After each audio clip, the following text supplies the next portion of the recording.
So your contact controller ever have made it into this?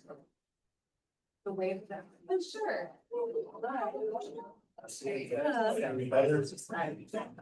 Everybody online hear me?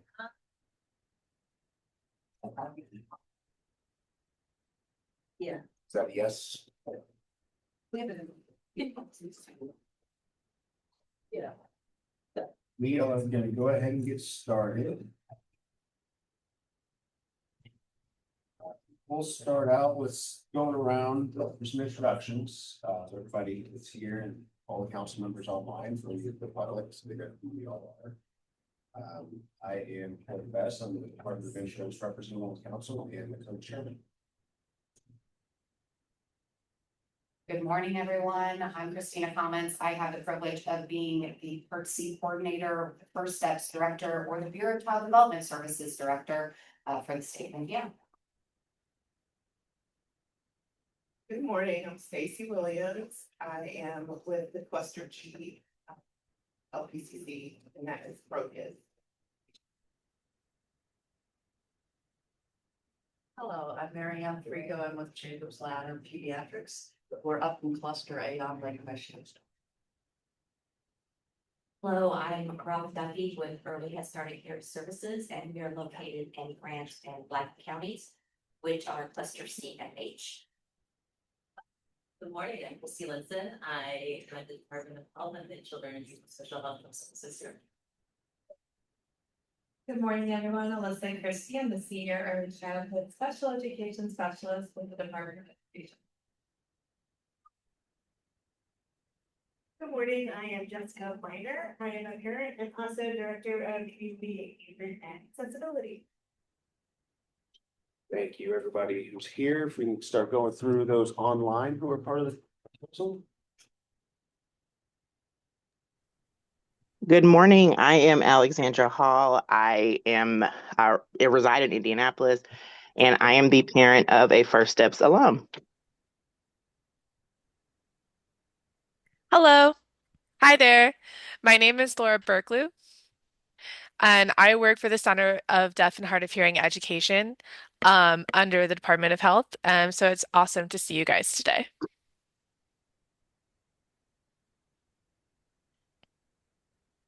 Good morning. My name is Jason Birdie. I am with Children's Therapy Connection in Cluster G.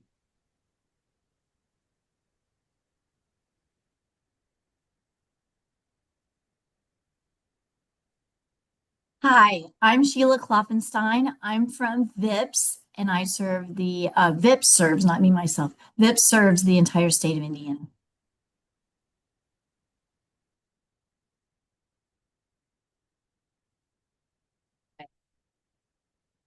All right, I think that is everyone who's on the council, so thank you for going through. We'll move on. We do have a family story for meeting today.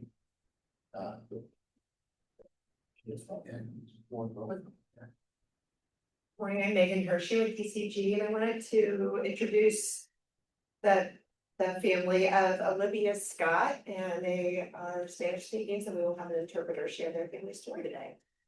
So if you wanted to come off mute and share, the floor is yours.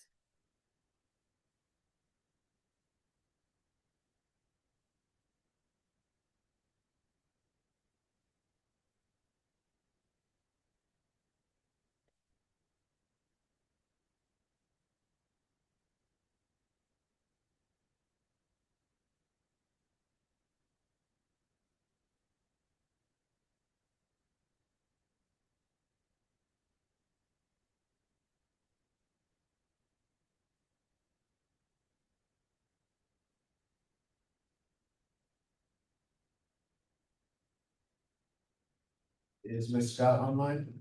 Mr. Scott?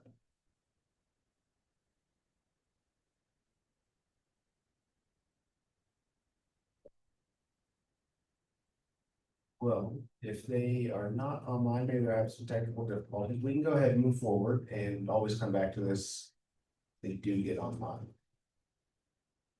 So next, we will move on to the approval of the May minutes.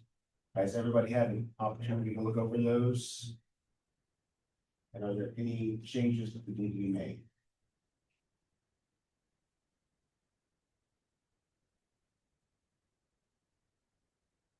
I motion to approve the minutes. Sorry, Jason, I'm sorry, Corey, excuse me. The minutes have the word carried. It should say passed. Where's that at? So I would request that change in the minute section.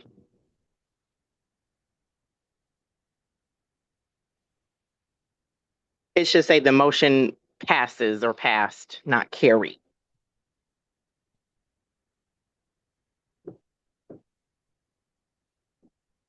Okay.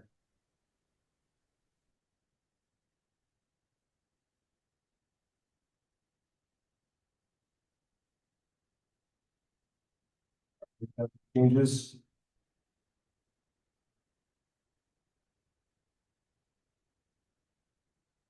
If there are no more changes, we did have a motion to approve the minutes and a second. As amended. As amended, yes. Yes. So can we take that by consent? Okay, is that yes? Yes. Okay. Corey, it sounds like someone named Enrique is doing the interpreting. Okay, who is the father, excuse me, so if you wanted to call his name. On here, we'll try one more time for the family story and see if that works out. So Enrique. Uh-huh. All right, Enrique, I do believe you were here for the family story. We're ready to start that.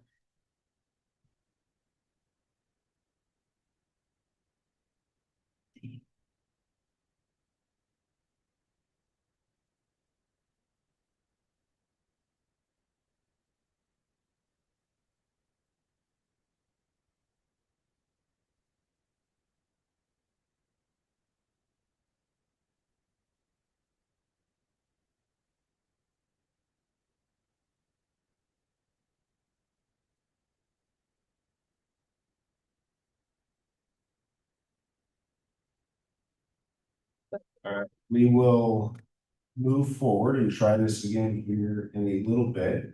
The next item is first steps update.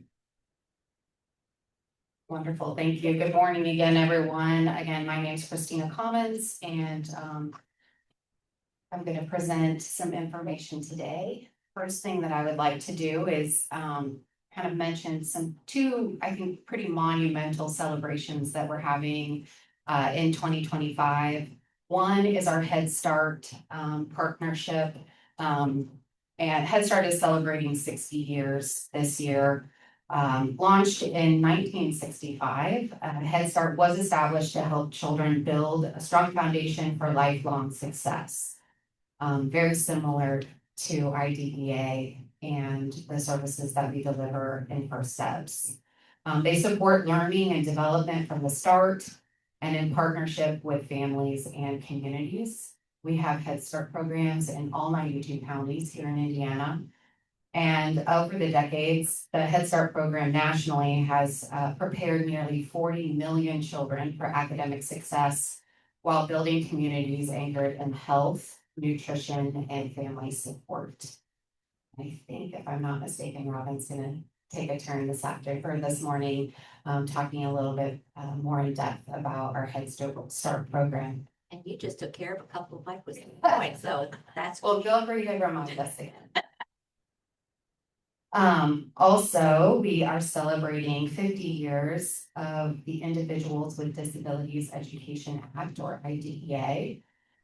Equally transformative as Head Start is the legacy of the Individuals with Disabilities Education Act, which marks its 50th anniversary this year. And since its passage in 1975, IDEA has supported does support over 300,000 infants and toddlers and nearly 7.5 million children aged 3 to 21 each year nationally. It redefined educational policy and access by ensuring that children with disabilities receive a free and appropriate public education tailored to their unique needs.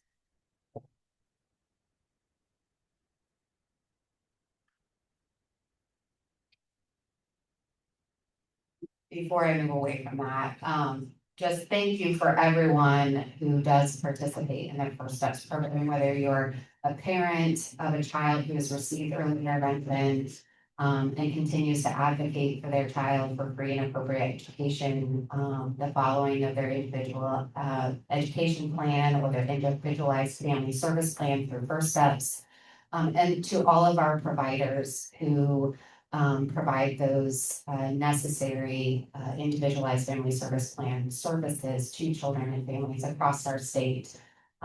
We couldn't do this work without all of you.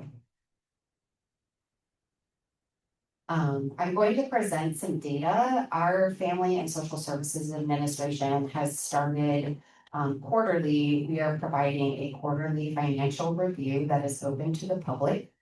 And so the next several slides are slides that were presented during the last quarterly financial review this past month. And unfortunately, I was not the one that presented those slides as I was attending a conference, but our leader and director of the Division of Disability, Aging and Rehabilitative Services, we're now called DDARS, presented these slides. So in state fiscal year 25, which just ended June 30, we provided the map here. I think for all of you in the room, it's a little bit small, but it does give you the number of children that we served per county.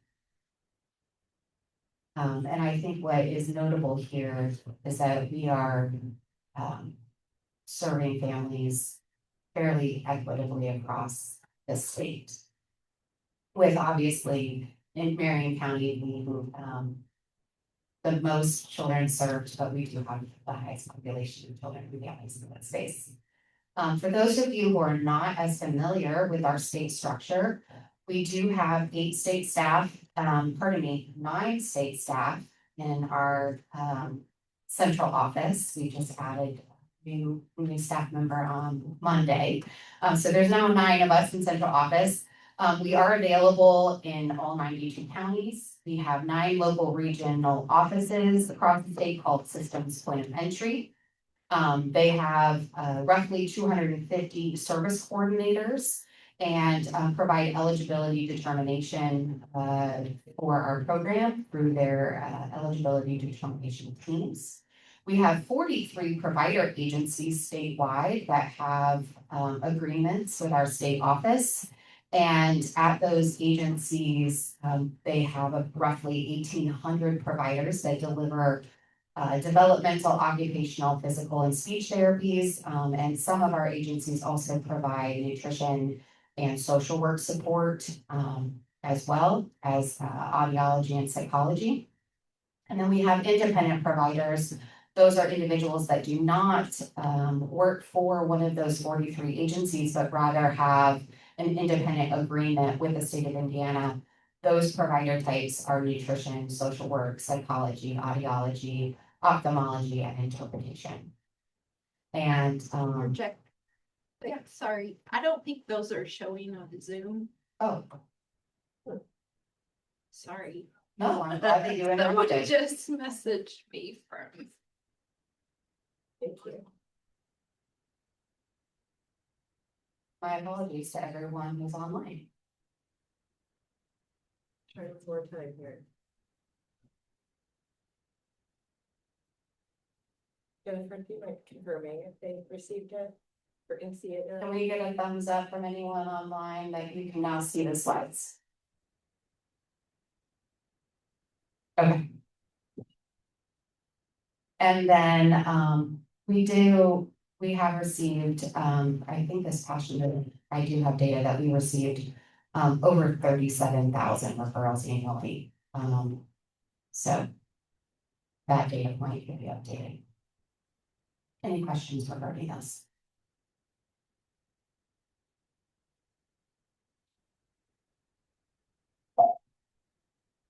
And I'm gonna need you to move the slide. This slide is providing you with some data regarding the services delivered.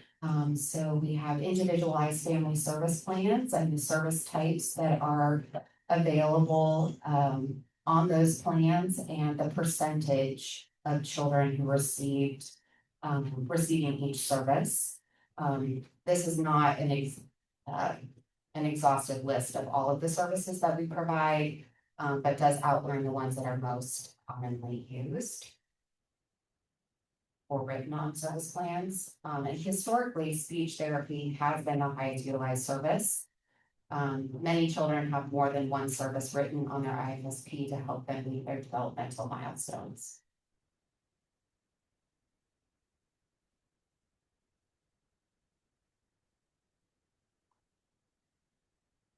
FSSA and the Bureau of Child Development Services does braid and blend a variety of funding sources to implement the First Steps program, which does include private insurance. Some of you on this council may recall that we worked pretty extensively from about 2017 through 2021 on improving our private insurance recoupment for the services that we're delivering to children and families through the First Steps program. And as you can see here, we've done a pretty bang up job recouping more funds than ever before through private insurance. And that is thanks to the hard work of our service coordinators.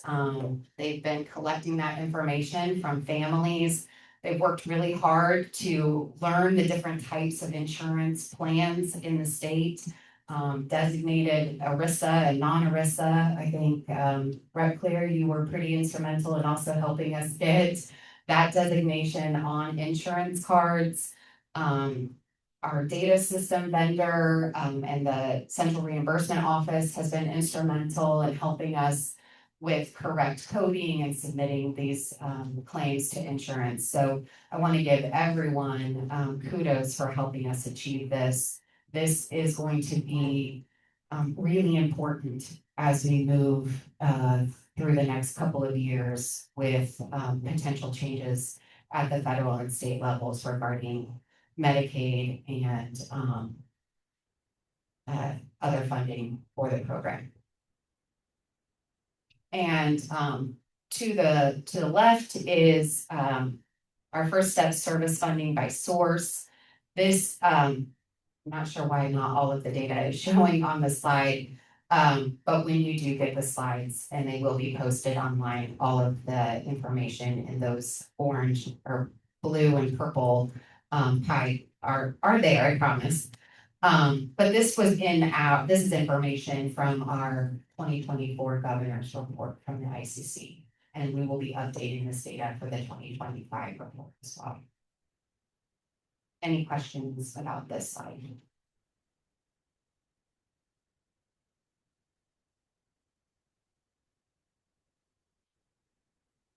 Okay, so also wanted to give you some program metrics here as well.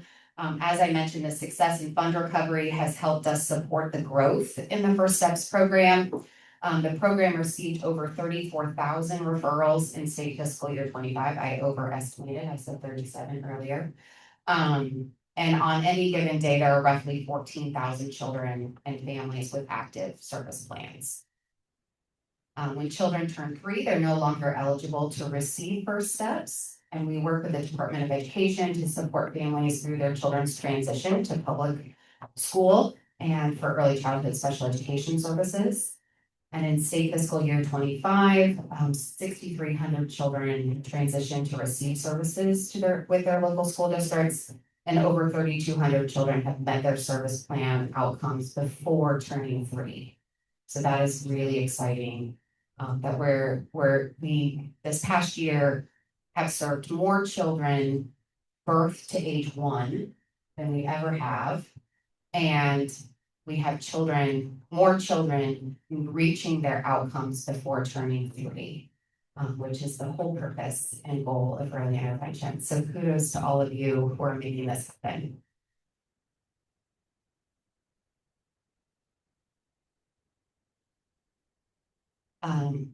As always, giving you an update as to what we're doing with EI Hub, our statewide data system. In July, we did a release, which did result in some speed degradation. There was for any of you that know technology and building data systems, there was a memory leak, which made the system speed crash. But that was resolved within the week of that release. And we're hoping that minimal disruption to the system's point of entry and the case management teams. We did module updates with our case management system to ease accurate data entry, data validations to ensure accurate data was being entered. We did some bug cleanup as well, so we've identified some bugs that have occurred in past releases, as well as things that came up in between, and cleaned up some of those. In service logging, we had data population into more data that was being populated into the progress note, which is progress. As far as our IFSP tab, as you may recall, that tab is not as functional as we would like it to be in the case management system. We did create a work group. We established that, I want to say in March, and we've been meeting weekly with our system's point of entry and teams that they've designated to be part of that group. We've been outlining, we've been reviewing the New York system and what they have in their IFSP tab, and these individuals have been amazing. They've gone through that tab, they've watched it, they've met weekly with Marie and Danielle, and they've talked about what functionality they really like, and what functionality we don't need, and how can we make it as easy as possible for data entry, as well as our service coordinators entering that data into the system. This was going to be so exciting when we're able to pull reports from this IFSP. It will also help us push data into the progress note and to our service logs that our providers complete every time they provide a service to a child or family. So this tab will provide some amazing updates and enhancements to the system, and we're really excited about it. We do have our first meeting with PCG scheduled next week to really kick off the first phase of that work and getting those user stories written so the development of this tab can begin. And we also have prioritized panel redesign and implementation as well. So we're not just talking about the data fields, but we're talking about how does it flow? How many clicks do you have to take? We're trying to resolve all of that before it's even implemented, so we don't have to go back and resolve that. So this is all really great news. And we're excited. Any questions regarding this?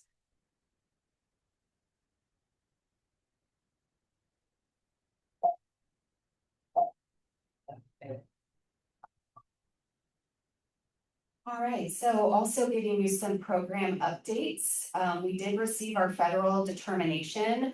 So annually, we create an annual performance report for the Office of Special Education Programs. And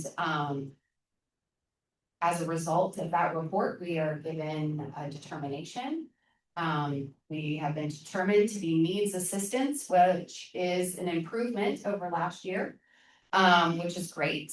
And it just means that we need to focus a little bit more on a couple of areas, receive some technical assistance. I'm excited that I'm going to jump to the bottom bullet for federal fiscal year 24 state monitoring, which we did starting in January. We're trying to get caught up so we can actually do some proactive correction and planning. All of our findings are now closed, so anything that we found out of compliance, we've now closed them. So congratulations to all of our systems point of entry on that. And thanks to our agencies and our independent providers for working really hard to get those timely start of services because that's been an area that we've struggled with, especially since 2022, when we identified there were a number of children waiting for IFSP services. So the things that we put into place starting in January of 2023, we're starting to see that those efforts are working. And so I am really excited to inform you all too that the data that we're going to be presenting to you in January, which is what we're going to be writing into our annual performance report. All of our data is better than the year before for each one of those indicators. So as a state, we're doing better than we were, and that's the movement that we want to see and want to progressively do better and better in that space. We did receive our federal grant award. I will tell you that I was a little nervous that we would receive a decrease in federal funding, but surprisingly enough, we did receive an increase. Just so you all know, that is a formula grant. It's based on the number of births in Indiana compared to those nationally. So we did receive a little over $300,000 more this year's grant than the year prior. The majority of those funds are going to support our systems point of entry and delivering service coordination to children and families. We restructured that last year and then continued that into our FFY 25 grant. Our federal monitoring letter finally came. And I'm going, in a future slide, there will be a QR code if anyone would like to scan it for some light reading. You're more than welcome. But we did receive it. I know that David and I had joked that we weren't sure if we would ever see it, but it did come on July 28th. And so we're going to be working with our team to make sure that we provide the Office of Special Education Programs a number of corrections, and then we have a whole year to implement those corrections. So I'll give you a little bit more information in the next couple of slides. And then we do have a request for proposal or an RFP out on the street right now. Proposals are due September 9th for our caregiver coaching. So that is currently we're implementing family guided routines-based intervention, and due to pulling that out of our professional development contract and have never RFPing or going through state procurement for that process, needed to put that RFP out. So again, those proposals are due back September 9th, and we're anxious and excited to read those. And then the next one that will be going out will be that professional development system. And that should be released sometime in September or early October.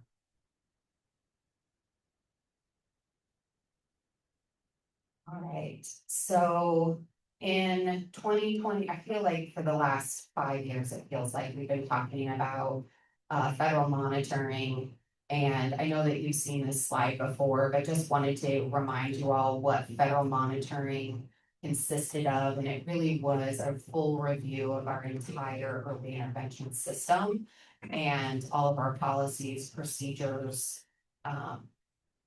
monitoring processes, et cetera, as well as our fiscal monitoring and making sure that funds were being used appropriately.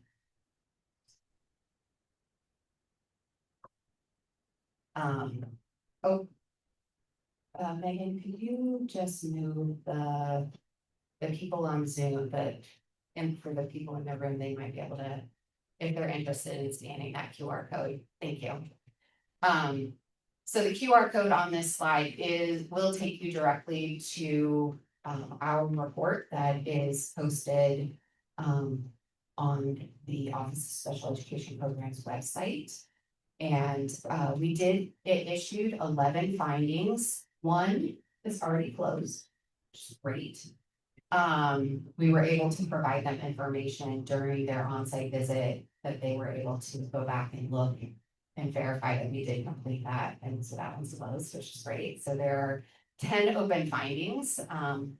5 of them are in monitoring and improvement, and 6 in dispute resolution. And I believe the one that's closed is also in monitoring and improvement, so there would be 4 open in monitoring and improvement. Notice no fiscal finding.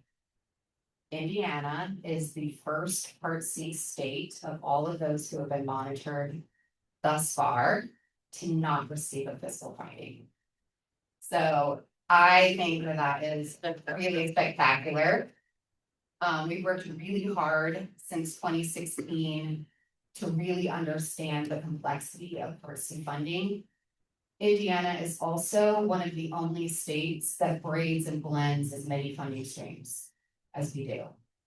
Many states do not use TANF funding to support early intervention. I think just Indiana and Texas are the only 2 that use that funding source to support early intervention. And I probably have 12 emails from other states trying to ask how we do that. Also presented to 3 states that are working to either prepare for their federal monitoring visit or close findings in the area of fiscal, that they reached out to Indiana for some support and guidance on how we're doing that, so they can either close their finding or create documents that demonstrate fiscal knowledge and oversight. Can you give a few examples of non-fiscal findings? Can I give an example of non-fiscal findings? The findings that are still unresolved. Oh, yes. What are some examples of Yes. those findings? Of the ones that are still open, in the monitoring, improvement, and dispute resolution, some examples of that are, we were not issuing annual determinations to our local programs like the federal government does to us. We did that for the first time in June. So we are documenting how we did that process. We're creating a sample letter and providing a workbook for that, so that should be closed shortly. Not only we're supposed to provide documentation of revised policies and procedures in October. So for that particular finding, we will not only be able to provide the revised policies and procedures, but also demonstrate implementation. So that one should be fully closed. Barring that they like the way that we did it. We also have outdated procedural safeguards and dispute resolution procedures. We knew this going into the federal monitoring. We have a new policy and family engagement manager who joined our team. I think this is Jamie's 3rd week. So she is baptism by fire. Threw her into the procedural safeguards to make sure that they truly are as family friendly as possible. She's also already identified some areas of opportunity there. And then as far as dispute resolution procedures, we need to make sure that families know how to bring a state complaint, what all the timelines are for resolution, how we go about investigating that, what the letters look like when we turn them around. And one of the biggest things that we didn't have in place were contracts with mediators and hearing officers. One of the reasons we didn't is because in 2018 or 2019, we canceled those contracts because we weren't using them. Well, we needed them anyway. So, and we also have found out that through the Division of Disability, Aging and Rehabilitation Services, we're required to use the Office of Administrative Law Judges for that procedure. So we're working on an MOU with them, and then we need to train them as well. And so once we do all of that, that should be closed. And then the biggest one, Megan, can you advance that slide? Is, and if you'll move the people to the side. Thank you. Our the monitoring activities that we have been engaging in have strictly been around our EIS, what the Office of Special Education Programs calls our EIS or Early Intervention Service programs. And that is our system's point of entry. So we've solely been monitoring them. And what we haven't been doing is engaging in monitoring of our early intervention system providers, which are our provider agencies. And so we need to create procedures around what that monitoring will look like. We started talking with agencies regarding this in November of last year in anticipation of this finding. And what you see here is something that my team and I would really like some ICC feedback. Here are proposed agency monitoring activities. For these, for the agencies, we would be looking at Federal Indicator 1, which is timely start of services. So from the date in which a family signs their IFSP, we have 30 days to begin that service. And if we're outside of that, if we're 31 days or later, then we're out of compliance. And our agencies control their providers and when that happens. We also received a finding for requiring the physician's signature in our IFSP. So we're going to be working on procedures there. That the physician's signature we can require, it just cannot be a cause of a delay for service. So we're going to need to work on that. And then we'll also be looking at whether or not the services occurred in the natural environment. So in home or community settings. We do a really great job with this in Indiana. And we know that some children really do need the extra support of a clinic initially, but there needs to be steps to get them back to that natural environment. So it's really looking at where does that child receive the majority of their services. And then we'd also be looking at indicator 3, which is around child outcomes. So we would be looking for 100% completion of exit skills summaries for all children receiving services for 6 months or longer. So did that provider complete that exit skills summary and provide that to the system's point of entry to be able to be uploaded into our data repository, which is how we report, most importantly, the outcomes that children are achieving through the participation of early intervention. We'd also be looking at compliance with agency agreements, specifically Section G, number 2, in our terms and conditions, and do they have the required number of enrolled personnel to ensure access to all services in each service area. And then we'd be looking at any state focused monitoring activity that could be related to quality, looking at progress notes, et cetera. That one's not fully fleshed out, but this is kind of a rough draft, if you will, of what we're proposing. And we have to outline these procedures and turn them into the Office of Special Education Programs by October 26th of this year. So any initial reactions to this?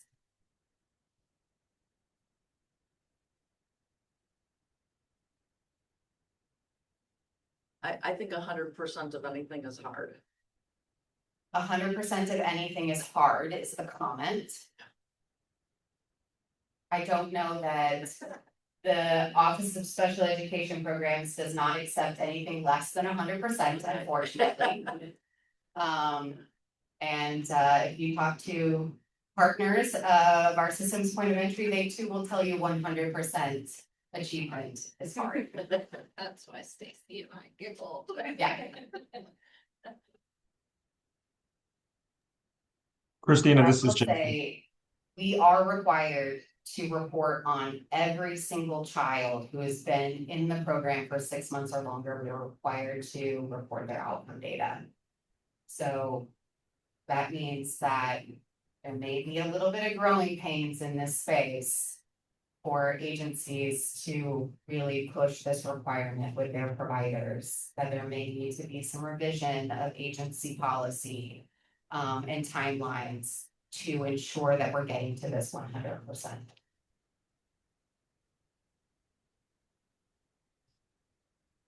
Christina, this is Jason. Can you hear me? Just pausing to see if anyone else has any comment here. Christina, I have a comment for Laura. Some previous slide. She wants to know, Laura wants to know for the grant funding increase, can you at least remind me what that will be used for? Sure. Our grant funding increase, we put all 335,000 into our SPO contracts.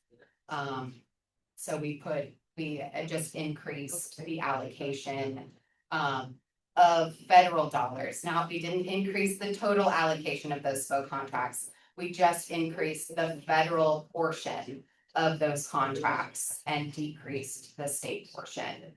As a reminder, the majority of our state funds go to direct child treatment or services that the IFSP services for children and families.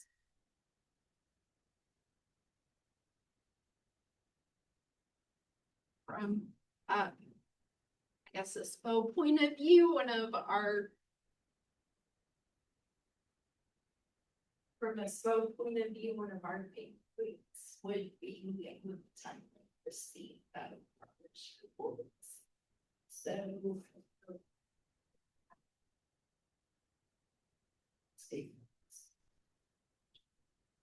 So the question was, could timely receipt of the exit skills summary be part of the focused monitoring? Progress. Oh, pardon me, the timely receipt of progress reports. Hoping that because the progress reports are now in EI Hub, while I know that not 100% of them are, but a majority I think are moving in that direction. Hopefully that becomes a better way or easier for us to track that timeliness. So that could be a possibility. Any other ideas here? Alyssa.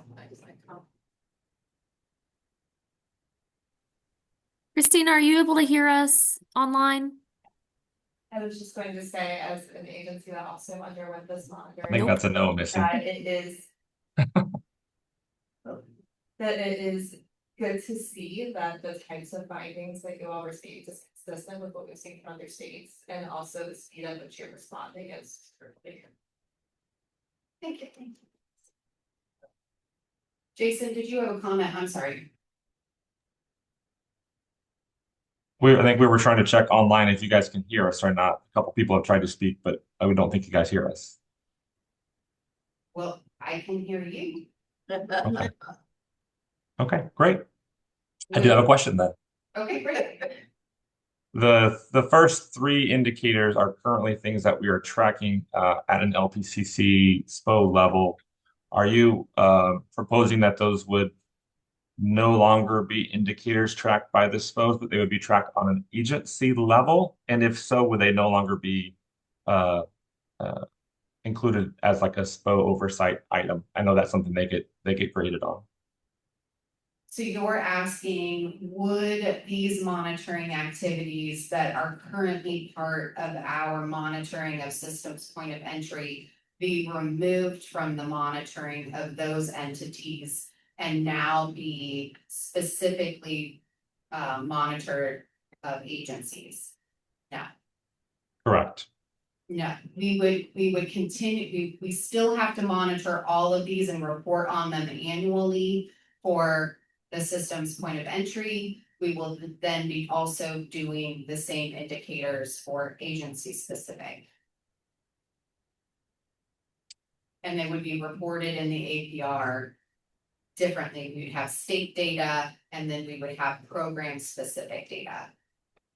So like when we went through the APR report, you had each of the clusters listed and their percentages. You're saying moving forward, that APR report would include a report for all the 43 agencies and independent providers and their compliance with these monitoring activities. Is that correct? Yes, but we would not be reporting annually on all 43 agencies and independent providers. We would put those agencies and providers into cohorts and they would be monitored once every 6 years. Thank you. Yep.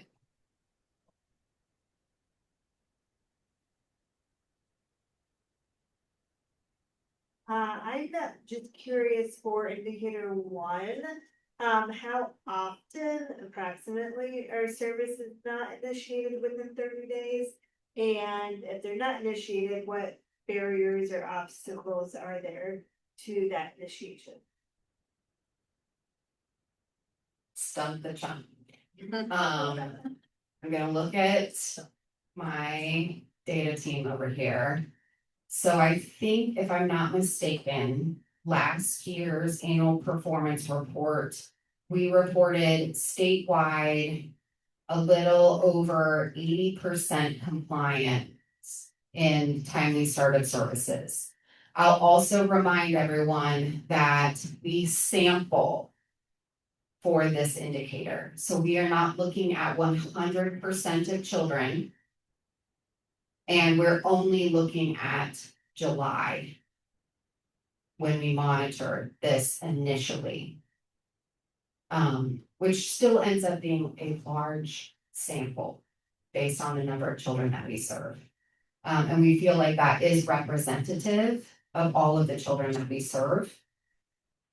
And some of the reasons that we saw delay were there just really honestly weren't humans available to provide that service in that area. Or an agency said, yes, we can take this child, but we can't do it in 30 days. I don't want this to be a hindrance to that. We still want agencies to say, yes, we have a provider. They're just not going to be available until day 45. We tell families that. Right? We need to be open and honest about that. Then we also need to collectively work toward, let's try to find the individuals available to provide this service more timely so kids don't have to wait. Sometimes it's because families say very specifically, I want my speech therapy to happen on Wednesdays at 1 p.m. That is very hard to find. And so it may take a long time to find a provider. And I know our service coordinators are going back to those families and saying, I don't have someone on Wednesdays at 1 p.m., but I have someone at Tuesday at 9. Would you be willing to take that? And sometimes families say no. So those are typically family reasons, and we do not count those against this. This is just when systemically our system is not getting the service to those families. Does that answer your question, Justin? Okay, great.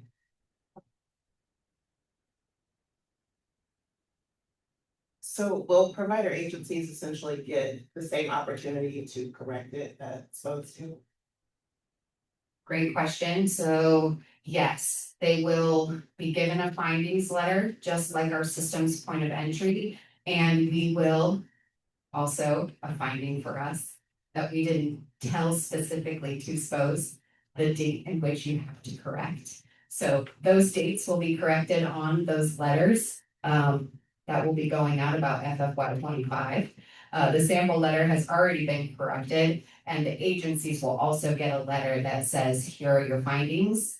Here is when we expect maybe a policy to be delivered to us, and here's when we want to see implementation of that. And we have to close those findings within 1 year, and so we'll be pulling subsequent data to make sure they're coming into compliance, just like we do with our system's point of entry.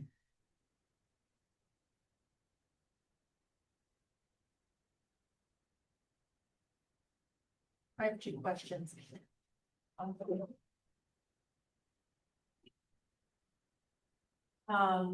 Sheila wants to know, are there any discussions regarding the reasons for my visits missing reason for delay that are in the drop-down menu in the EI Hub? It seems like there may be more reasons that might apply. I'm gonna walk this up into. We go off.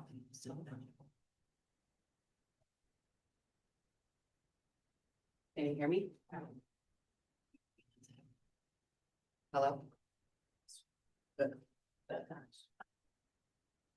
think we're dead.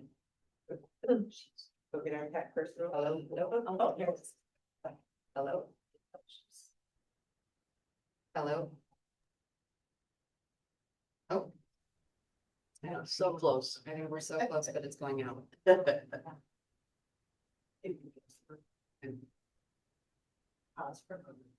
You come up front. Janet, you'll can probably be you, able to- I think if I come up here next to this, maybe.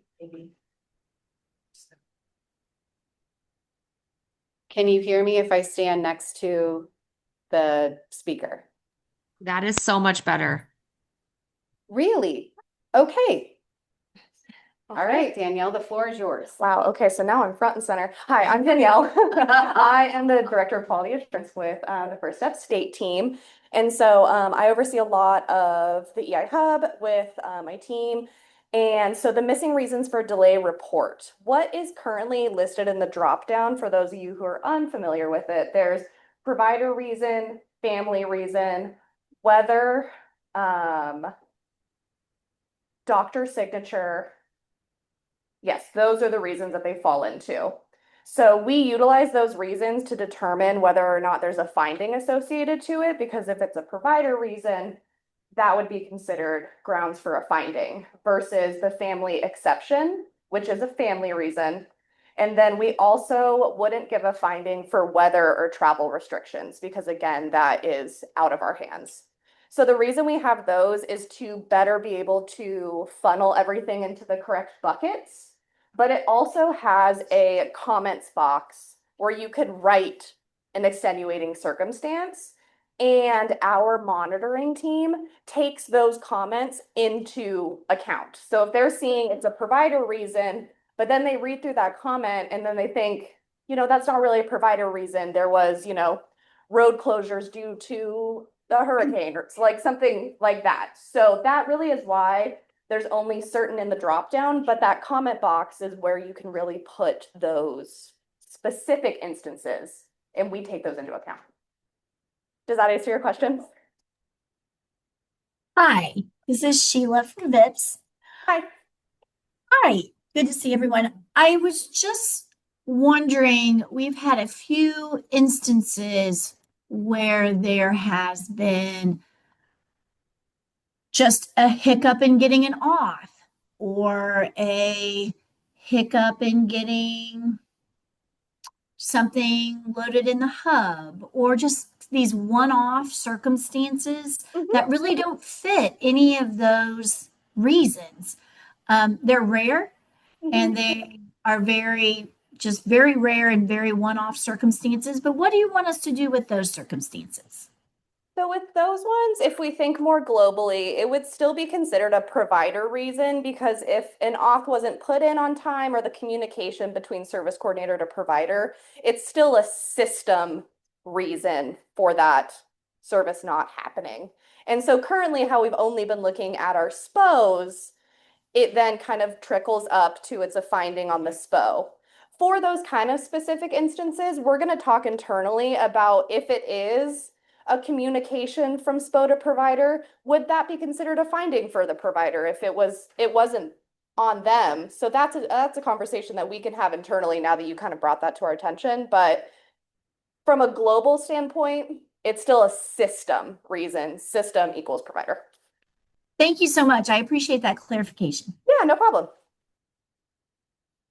Okay, I think our microphone is working again. Can you all hear us online?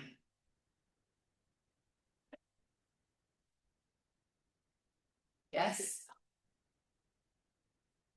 Okay, I can see interpretation happening, so I'm assuming that they can hear us. Does anyone else have a comment or a question?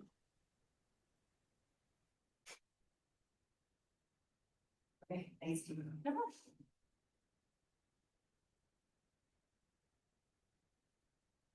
Thank you for your questions around this. I think this is really important. I know that anytime we change a policy or a procedure, for those who are being directly influenced by that policy or procedure, it can feel very scary. And so I just want to let all of our provider agencies know that we fully understand the anxiety around this monitoring. And I think our SPOs can also empathize with that.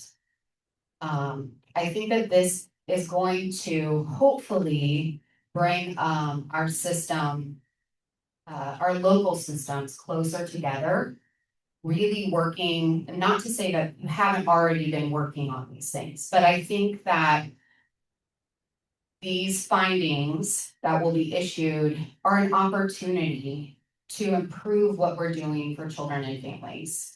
It's an opportunity to reevaluate the way that we do things. The way that we've been doing them for 30 years may need to change. The way that we've been organized since 2011 with our 43 provider agencies, maybe it's time to look at those policies and those procedures in the way that we're implementing them. So while I understand that, again, that can feel scary, because believe me, we did the same thing with our federal monitoring. That was not an easy process to go through, but it's necessary. And I think if we think about why we're doing it, what is out there that's driving us for improvement? It's all of our infants and toddlers and their families. It's all of those children with disabilities and developmental delays who need these IFSP services, who have the potential to reach their outcomes before turning 3 if we could just get there. So I look forward to collaborating with everyone on this. I think, again, this is a tremendous opportunity for Indiana to do better in this space. I also don't want you to think that we're not doing good things. Indiana has an incredible early intervention program, but that doesn't mean it's perfect, and we have areas that we can improve. Christina, Yes. with continual improvement in mind, thank you. With continual improvement in mind, as you undertake these agency monitoring activities, are you going to report that out in a way that will benefit everyone? So if there's an issue that needs to be monitored, then rather than just focusing on that one agency, everybody else can learn. Not necessarily singling them out by name, but saying here's something that popped up and here's how it's being resolved constructively. I think that is an excellent question. And yes, I think that would be a tremendous opportunity to use our technical assistance that we're trying to build out with the Early Childhood Center that we're providing to agencies and SPOs and independent providers. So really, can we, whoever's going to be in cohort 1 of this, by the way, Indiana drew the short straw too. We got cohort 2. So we learned from what happened in cohort 1. The Office of Special Education Programs revised what they were doing for cohort 2. Guess what? They revised it again for cohort 3. And I fully anticipate further revisions for cohort 4 and 5. I think I told my team the other day, the federal monitoring was a skeleton plane that launched in 2021. And every time they do a monitoring round, you get some pieces of the outside of that plane that get put on, right? They're building it as they're flying. And this is what we're going to have to do here as well. This is brand new for us. It's not going to be perfect at launch, and we fully anticipate having to do revisions. I would love to see those agencies that go through cohort 1 of this monitoring provide us with feedback, provide their colleagues with feedback, provide their colleagues with how they prepared for that. These are all the things that we've done at the state level with our federal colleagues, right? And with our other state colleagues. There's only 56 Part C programs in the whole country with all of our states and territories. And I relied heavily on my colleagues to steal shamelessly from what they've learned and what they've prepared. And that's what you do, right? You band together, you're a united system. And I'm hoping that in Indiana, we're all working within the same system. And so it may be a little bit easier for you all to steal shamelessly than it is for us to steal from Nevada or North Dakota, the Virgin Islands, et cetera, right? All of our systems are implemented so very different, but here we're implementing hopefully very similar. And that's part of what I'm getting at, that it seems like an opportunity to focus on best practices. Yeah, very positively rather than having it be perceived as negative. Absolutely. All right, Megan, I'm gonna have you move us forward. Okay, so the next one is on proposed activities for independent provider monitoring. There are only 100 of these professionals, some of which only see 2 kids. So monitoring for them is going to look very different than what it will for an entity that provides PT, physical therapy, occupational therapy, speech therapy, developmental therapy, et cetera. So we are going to be looking at timely start of services because everyone who is written onto an IFSP must start those services within 30 days. So that will be also monitored here. We're also thinking about looking at the delivery of services in accordance with the IFSP. So if nutrition is written on at 1 time a month, did that child for that quarter get 1 time a month services, right? So trying to think about what you do when the number of files is significantly decreased from like a full entity. And then also we will have state focused monitoring as applicable here as well. And I think Jennifer, your comment still stands here in terms of progress reports and those things. So any comments about independent provider monitoring?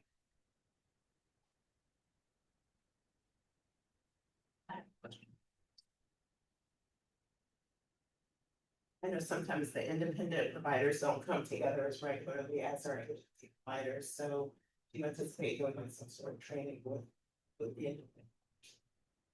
That's a great question as well. Do we anticipate doing some training? We will have to. Absolutely. I know that Danielle has surveyed, we sent a survey out to all of those independent providers, asked them, would they like to come together? Would they, what areas do they feel like they need training and support? And I think we'll be probably reaching out to our systems point of entry to kind of help in this space as well.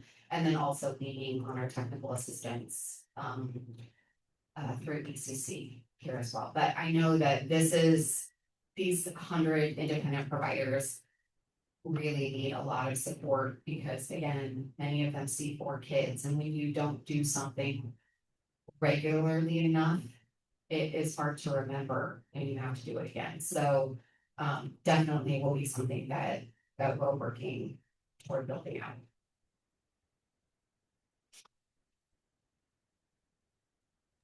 Christine, I have another question for you. Yes. And I don't know how this works for the SPOs, but do you anticipate there being data available for agencies to be able to monitor things such as 30-day starts? I don't know that we have a way to access our compliance percentage with that currently. I think we will jot that down as an area that we can think on how we would get that data so you can monitor that. I know that through the So remind me what it's called. It's the delayed service report. Yeah, the missing reasons. The missing reasons for delay report in EI Hub should give some indication in that, and agencies have access to that report or tab or button that will, I don't know what you guys call it. PCG refers to every single thing that in service logging as a report. And so you would be able to pull up which providers are in there and are needing a reason, but if you don't see them before you bill on them, I'm gonna have to think on that further. Danielle, did you have something that you wanted to add? Yeah, so from the agency standpoint, we know that currently the only thing that you can see is what is in the drop down, and we know that that is not enough information for you. So you're only seeing whether it's a provider, family, whether physician signature, you're not seeing the comment. The comment though does populate over to case management, so our SPO staff and our service coordinators can see the reason in the comment, and we can see the reason in the comment, but I am currently working with PCG to get visibility on that comment for agency staff, because we know for your own auditing purposes, that is very important. And I think, Jason, what you're asking is how can we get a report that helps us monitor not only when they're late, but when they're approaching potentially that 30-day. I'm gonna have to think on how we might be able to do a data report that we could provide or create a dashboard that we might be able to provide access to provider agencies on. And Marie and I are making eye contact right now. You can't see me do that, but she and I are speaking subliminally on what we might be able to do moving forward. But I think that this is a great point, that agencies will want to be able to monitor this so they can actually revise policies and procedures prior to being monitored. Also want you to know, we're not going to be looking at 100% of your files. There will still be a sample that will be taken from everyone. Not to say that we don't want you to have 100% compliance in providing timely services for children and families, but just know that we're not going to be looking at every single service start within the timeframe that we'll be monitoring. Thank you. Any other comments here before we move on? Again, thank you for your feedback. I think this is really helpful for us as we kind of think through this. And again, just because we put something down into policy and procedure for our partners at the Office of Special Education Programs, it doesn't mean that it can't change. It can evolve over time as we learn more. Okay, and I think this is our last, no, I have a few more slides. I'm sorry, I'm talking a lot this morning. We do have new state staff. We had 3 open positions and a hiring freeze at the state. And then all of a sudden they opened it up and we were allowed to hire. So very exciting that as of today, August 20th, we're fully staffed. All 9 positions are filled until the 29th, when sadly Katie will be leaving us. But the Director of Policy and Strategic Initiatives, we have Robin Morton, who's now filling that position. We have our Policy and Family Engagement Manager, Jamie Listen Spears, and our Program Services Manager, Rachel Turner. And then, as I mentioned, our Vendor Relations Manager, Katie, will be leaving us for a new opportunity on August 29th. So we're sad to see her go. But we have posted that position and are actively searching for our next team member. who will be responsible for our contracts and our memorandums of understanding, interagency agreements, data sharing agreements, requests for proposals. So if you or anyone else that you know might be interested in joining our team, there is a QR code here on the screen, and we welcome you to apply.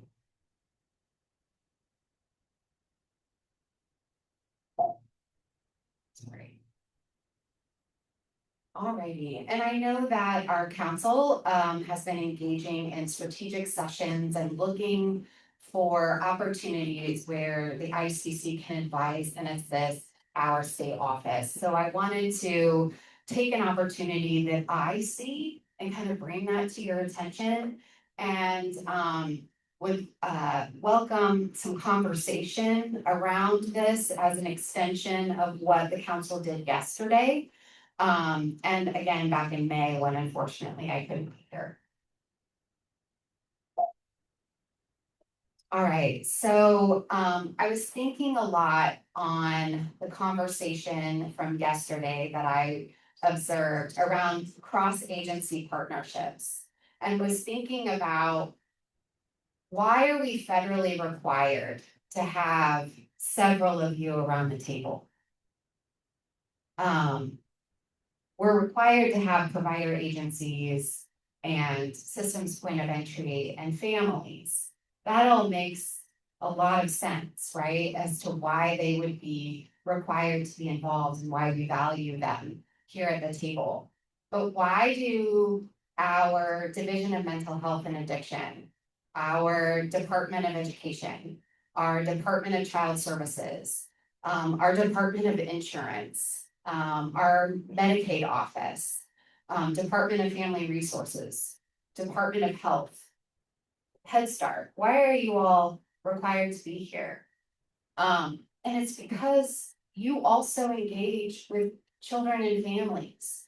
You have very specific things that you do and expertise that you bring to this table about situations and barriers that you see in your space that you occupy on a daily basis.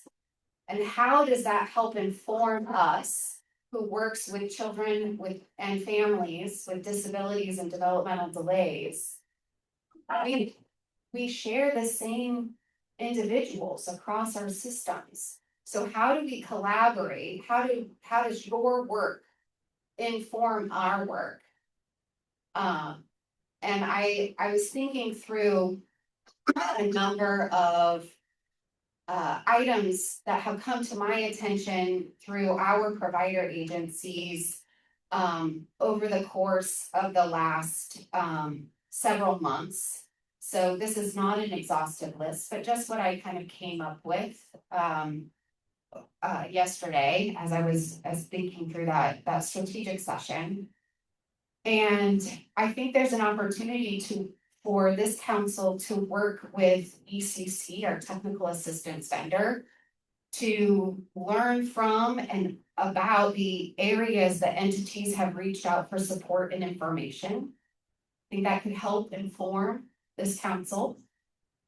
Our Department of Child Services, there's a CAPTA law in place, which is the Child Abuse and Prevention and Treatment Act, where every single child who has a substantiated case of child abuse and neglect has to be referred to their early intervention program. That's a national requirement.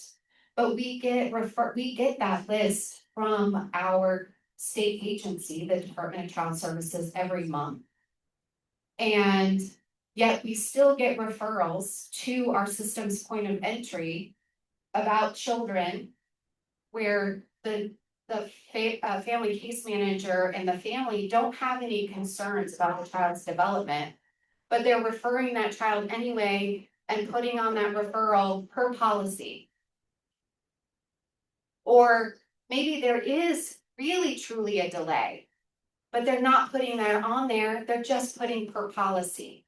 So what do our systems point of entry do with that information? How do they input those referrals into our system? We also have a really hard time getting in contact with those families. So there's an opportunity for collaboration and figuring out what are the procedures? What should the procedures be for receiving referrals for these children who are involved in child welfare? How can we help those families decrease their involvement with child welfare? The length of time, the repeat of time. I think there's a real opportunity here. The Office of Early Childhood and Out of School Learning. We get information probably once a week from one of our agencies saying they're not letting our First Steps providers in the door without a full background check, without, or if they're allowed in the door, they're not allowed to go into the classroom to provide their services. They have to pull that child out of the classroom. Well, how are we going to provide caregiver coaching and support that teacher for that child to learn in an inclusive learning environment if we're pulling them out and doing therapy in a closet? So there's also an opportunity here, and why I'm looking at Courtney over here, who is from the Office of Early Childhood, who's been an amazing partner with us in this space. We've been working at a state level to provide information, but could this council provide information to be shared at a local level? There's an enormous power imbalance for families when they have to go and advocate for their child to get services in their childcare from our First Steps providers. That's really hard. When that childcare provider could say, your child is no longer welcome here. They're a private business. They don't have to let that child in the door. So, and there are a million families waiting for that spot at that childcare. And that family they have to work. So how do we help families advocate, give them words, give them tools? How can we arm our providers with information to better collaborate with those childcare providers? It's happening at some of our local levels. And one of our agencies sent an amazing email yesterday with an opportunity for collaboration. And I'm thrilled about that. But I think that this is another space where this council could have tremendous influence and input. Department of Education, we're supporting families who are homeless. We are required to have our McKinney-Vento representative from the Indiana Department of Education on this council.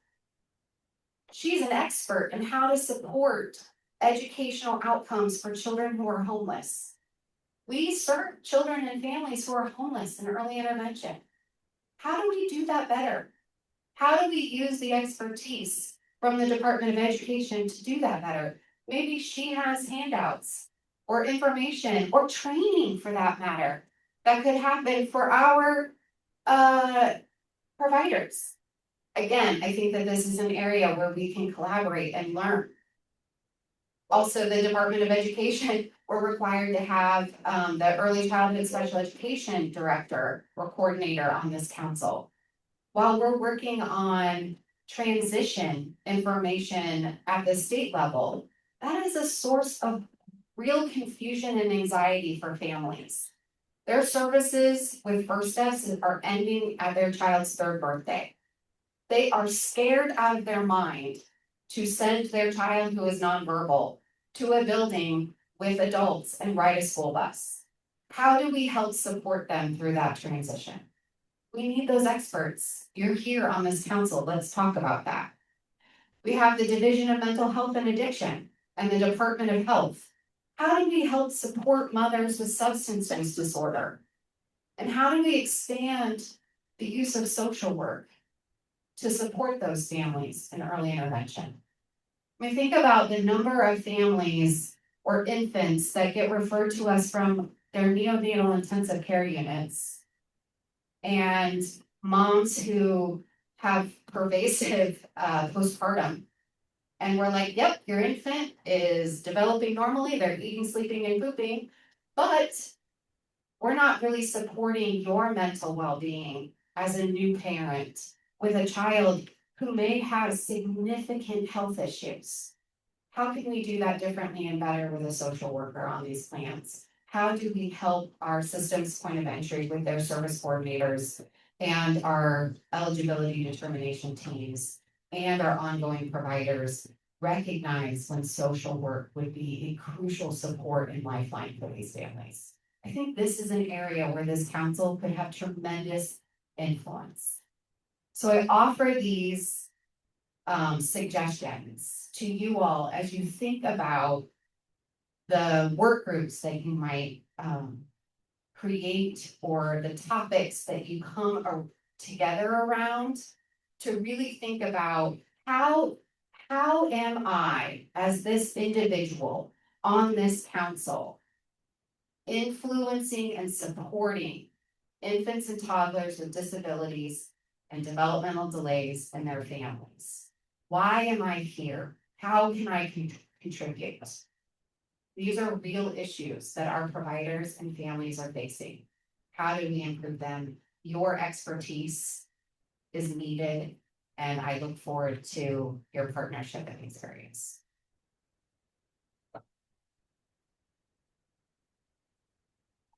Any other questions? Thank you, Christina. As always, a lot of information here. I appreciate it. All right, so the next section we have is committee updates, which we don't really have much committee update wise, but I did want to address the fact that we have been having these strategic planning committees, and we're working on building for the future, what we want to do. As Christine just mentioned, collaboration amongst the group is an important aspect of that. So I just want to take this time to ask for any input on how the strategy sessions are going. The executive committee is going to be talking a lot about that in our next meetings, and how we want to help work together and bring that collaboration up to the forefront. So is there any committee members who have some input on that and would like to address that right now?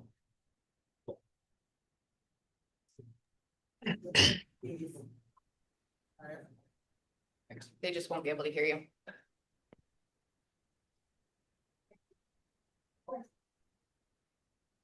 I believe that the entities, that you had on the screen, for collaboration, there may be some, folks on, parties on the screen that some of us may not know a whole lot about.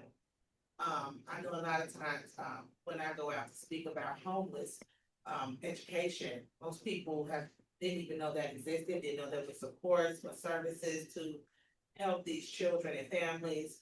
And in the same space, like the Department of Mental Health, I would like to be more aware of the supports that they're offering to families and children, that first steps, and also how they can help the population that I serve.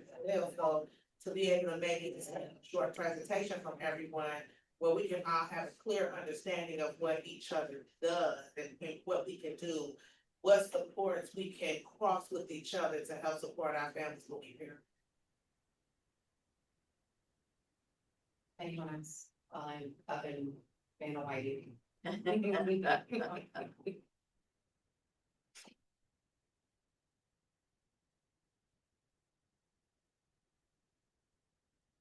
The Zoom meeting that we had yesterday, I felt like was good, we got good information, but I also felt like we left with a lot of confusion and uncertainty. But what you just covered, I think really clarified what we probably should be focusing on, because I think so many of us that are in these strategic planning sessions do not work within the first step system. And so we're coming up with ideas and we're getting feedback, well, we already do that, or we can't do that because that's not under ours. So that has been a challenge, those of us who don't work within the system, who don't know your system well enough. So doing those meetings as this big group, we feel like it's going to be more beneficial, because we need you guys in every single conversation and coming up with our strategic plan. And just hearing what you reported, I think it's a big help. Anyone else? I'll make a comment, Christina. Anyone online? Can you hear me? Jason, go right ahead. Can you hear me? No, we Oh, we can't hear you. How about now?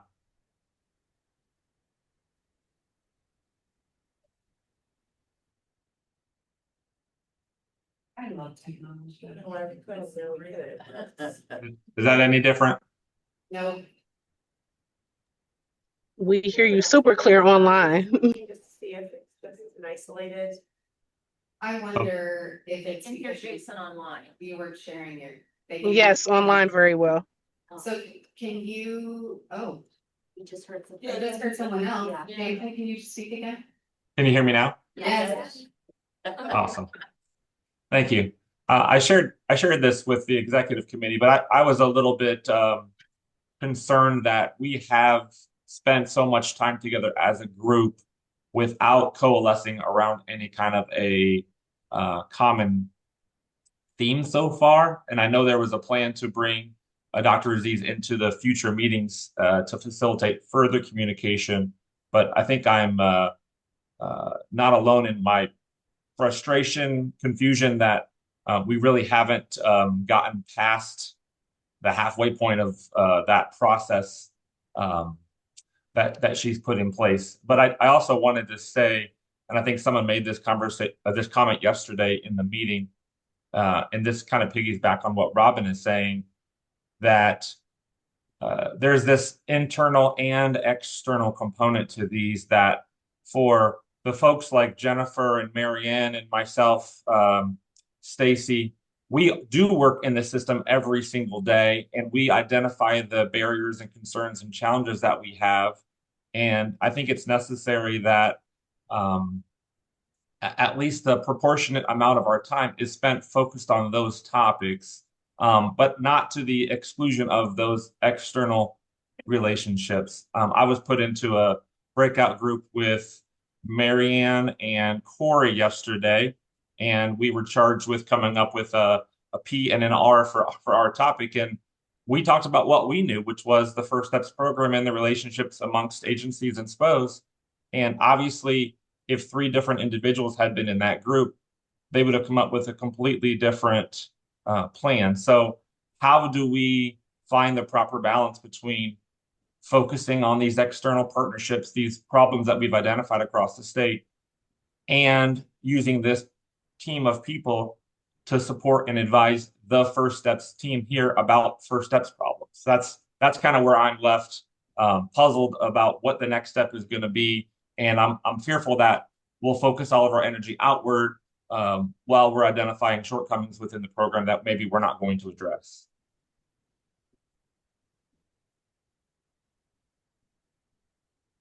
Any other comments?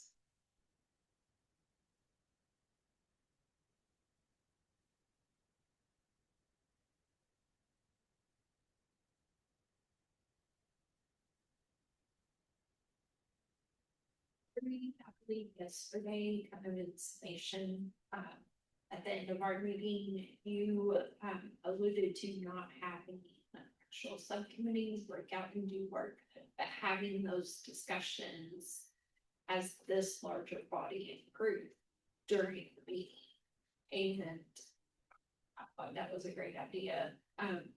Like Jason just said, groups break out, they don't always know all of the topic or information. So I would definitely support you in that comment that you made yesterday about keeping that as larger group work. And I think that would educate our partners as well on the types of things Jason is saying that we deal with at the operational level.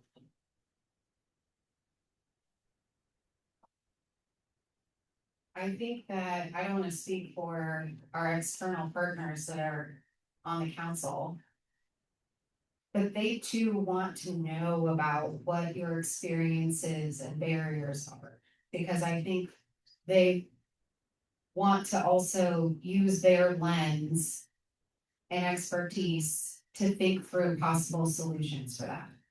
I don't think that you have to be a provider agency, a SPO, a service coordinator, to appreciate the information and the barriers that are being presented from provider agencies, from families, from systems point of entry, and those that are more intimately involved in the system to be able to contribute to a conversation and to think through possible solutions.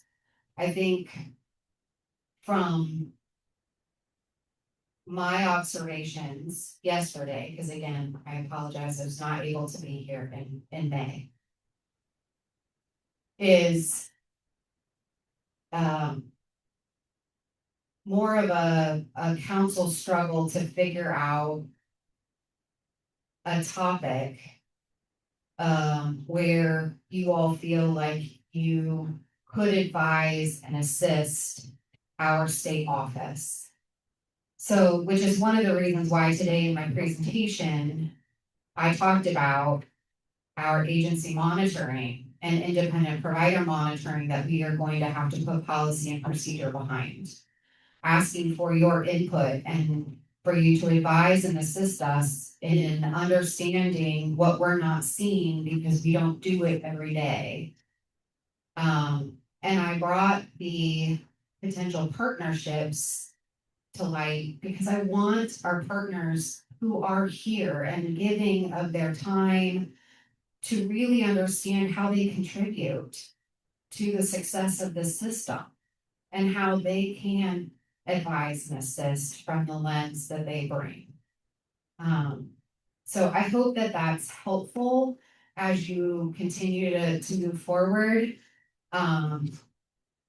I know that there was a lot of conversation around recruitment and retention.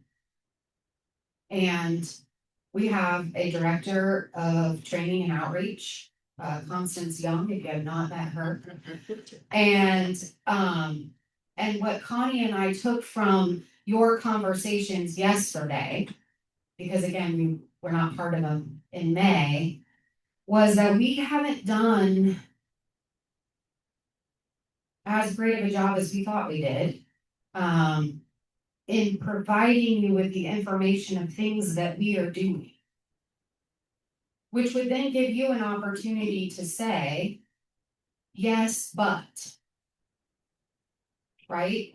So if we are designing an internship opportunity, we're trying to build out what would it be like for provider agencies, SPOs, to have interns, both high school and college student level interns, so you can get them excited about this field from a very early age. Because we've been going and presenting to all of these different degree programs at colleges and universities, but we're missing all of the people that didn't know before they took classes and spent a bunch of money that, oh, this might be an area that they have an interest in.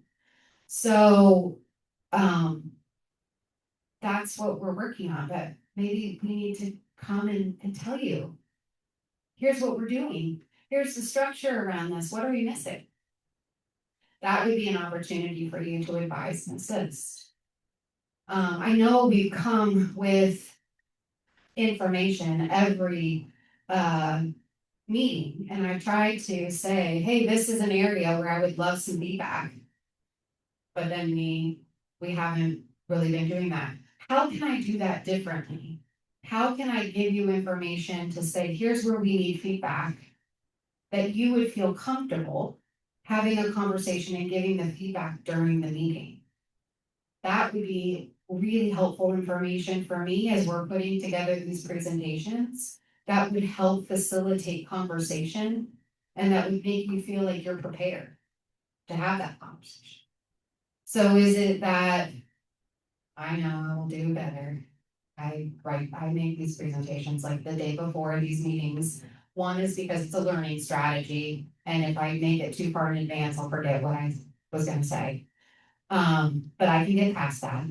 And perhaps we would need to give you the presentation before you come to this meeting, or at least at a minimum, a one pager that says, hey, here's the conversation we'd like to have. Here's the information that we want you to be prepared to come to this meeting to have a collaborative conversation on.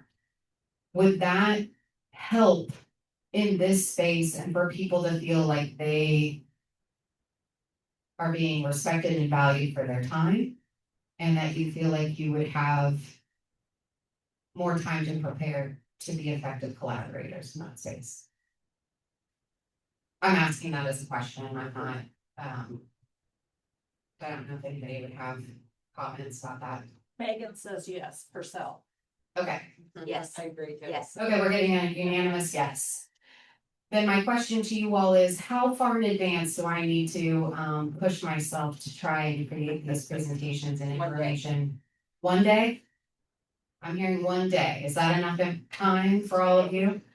I'm hearing 2 days. Now I feel like an auctioneer. Might be 3 days. Just like a Monday. Got it on the Monday before. Okay, someone's saying if we got it on Monday prior to Wednesday, that would be plenty of time. Yeah, that's what Megan also suggests. Bless you. For not making me do it a week. Stacy, you're gonna say a week. Definitely not a fair but, I was just gonna say, if we can also include things from agencies, SPOs, LPCCs, that they're working on, because I know I feel like that often, because we come to this group and say, hey, why don't we do blah, blah, blah, and I'm thinking, well, we're doing that at the lowest level already, so I think those things included also would be helpful as well. I know that's part of the reason why we're here as well, but I think repetition of that, like, I feel like we do that at our LPCC meeting, like every full LPCC meeting, I feel like I'm saying the exact same thing, but it's because there are always new people, they're not in it like we are, and so you just kind of have to keep saying the same things over and over and over so that people grasp what the system, how the system itself is structured.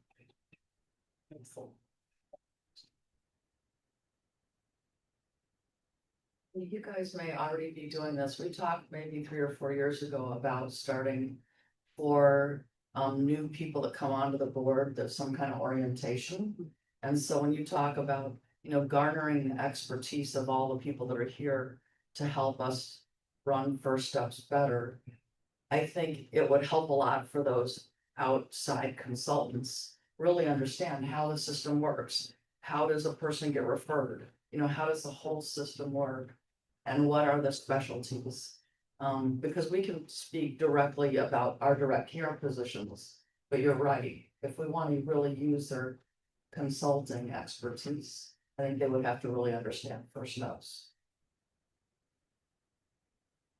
I see Sherry nodding and Jessica nodding. Honey, your family welcome packet that you gave out, isn't there a whole one pager on the referral process? No. It's steps to First Steps. Yeah, steps. Oh, the first steps Yes. included in that thing, yes, that family welcome packet. Yes, at minimum, that should be given to Yeah, every ICC. If they need us for one agency, it's not before. To get our.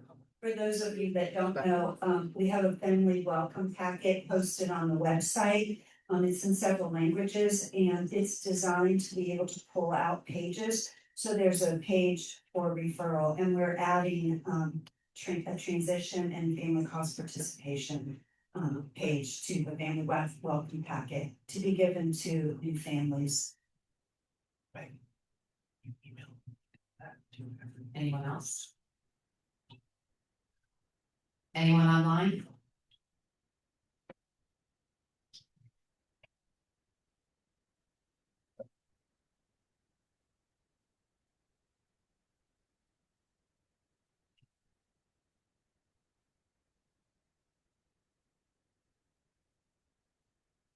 Steve, thank you for taking charge of that section.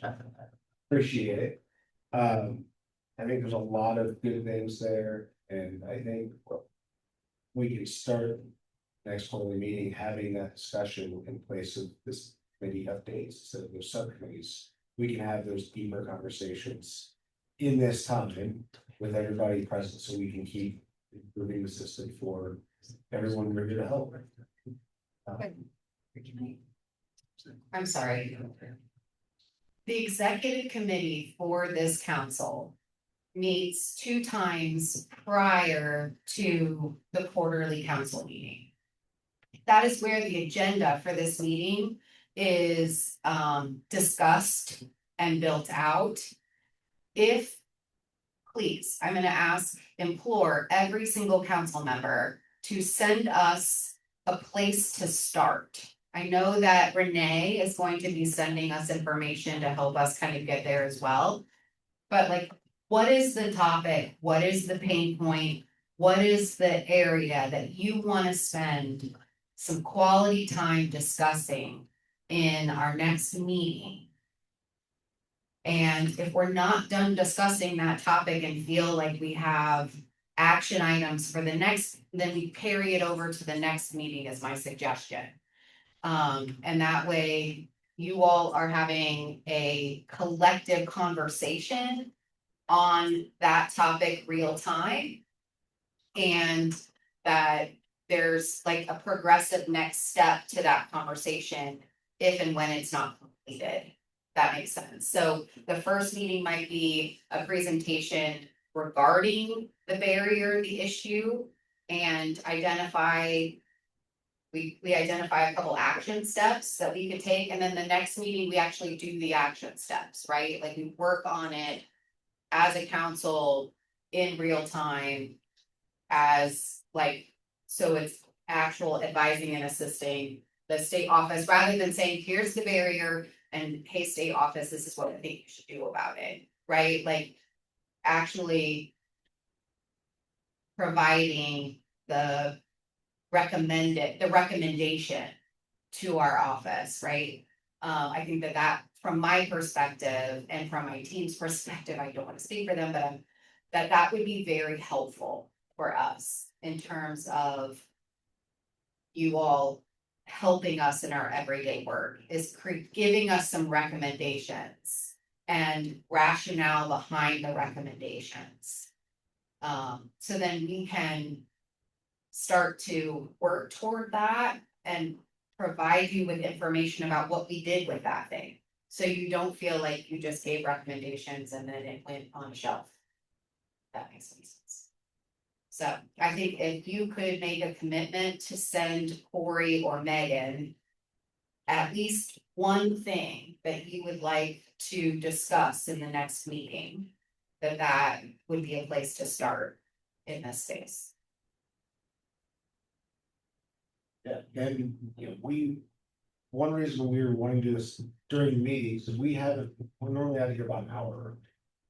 We have the time on the schedule. Let's use it judiciously so that we can make the progress. So if we can have multiple items for each meeting. If it takes us 20-30 minutes to sort out one or get it to a point where ready to get some work done on it and come back to the next meeting, we can go to the next list, the next item on the list. I think that's gonna be the best use of our time. Is, we've got people making 2 or 3 hour drives here for the meetings. I think it's rude of us to just take them out of here an hour early and come back with the same problems, a couple months later. So I like the direction that we've been making the last couple of years to great things. I think we're still gonna be making things, big steps forward in assisting and helping the program. So I look forward to where we're going. Are there any other questions or comments or thoughts before we move on to the legislative update for the upcoming session? Which is starting here quicker than we all probably realize. All right, if not, I will pass this mic on to Representative Claire. Thank you. maybe even quicker than. Any of us want? Yeah, than any of us, say, so, so, all kidding aside, as many of you, may have read or seen on TV, there is talk of a potential special session to deal with, redistricting, redrawing the congressional map, which many of us think would be a terrible, terrible idea for a lot of reasons. But that is a discussion that's going on right now. Regardless of whether there is a special session, the next regular session will start officially in November with Organization Day, a little before Thanksgiving, and then kick off in earnest early in January.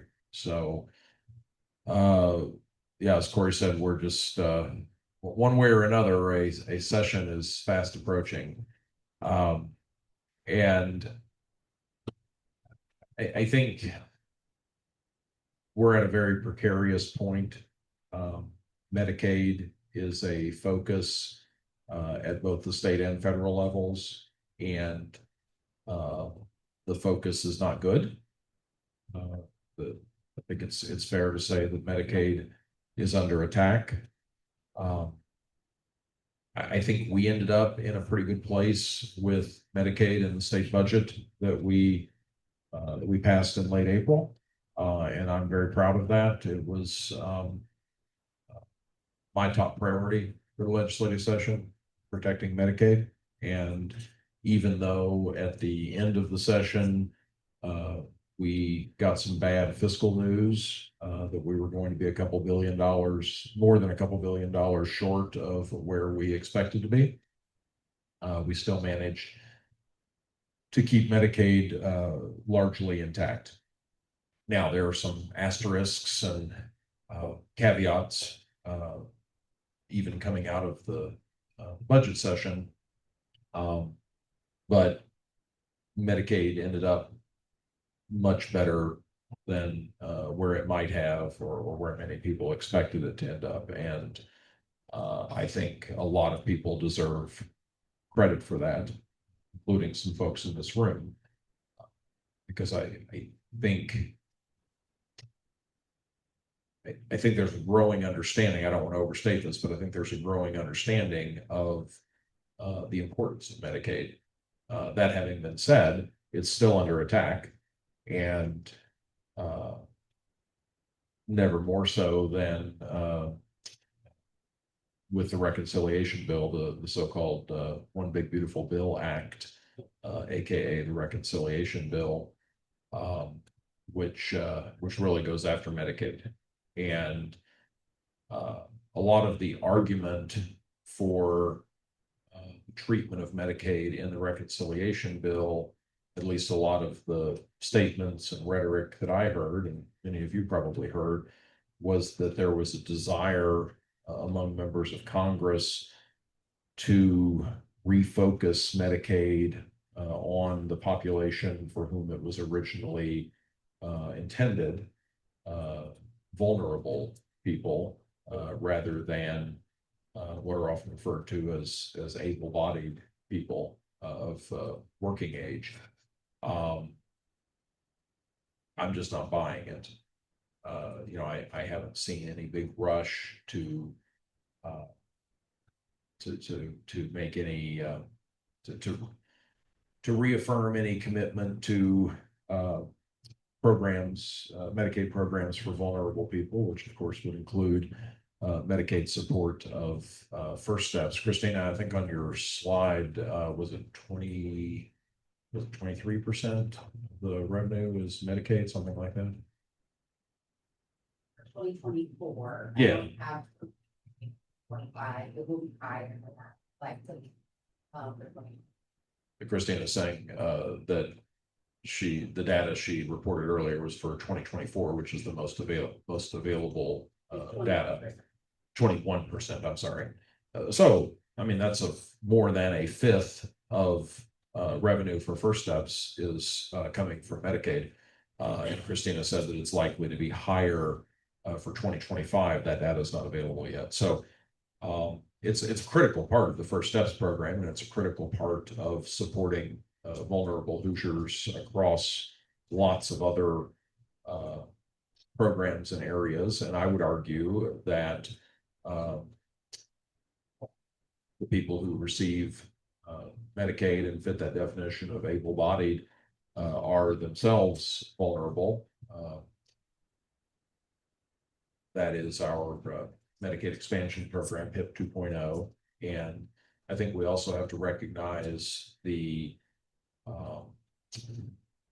overlap or the linkages among Medicaid programs and how they support individuals and families. I suspect, Christina, I don't think you probably have any data on this. I wouldn't expect you to, but just anecdotally, and I think others in the room may echo this, there are probably a whole lot of kids who receive First Step services who have one or more family members relying on Medicaid, whether it's HIP 2.0 or some other Medicaid program. And the availability of that Medicaid program is helping support the family, which helps support the child's ability to participate in First Steps. So I would argue that there are broader implications than just the portion of First Steps revenue that is derived directly.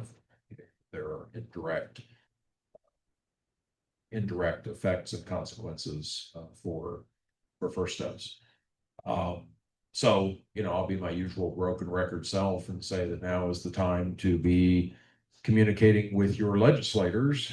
And it really, really, really is. I'm not kidding. The legislature for the moment is out of session, could change any day. But now if we have a special session, which again, I am in no way advocating for, I suspect it would be at least several weeks down the road. So I would think at this point, we're entering late August. I would think we'd be looking at mid to late September or later.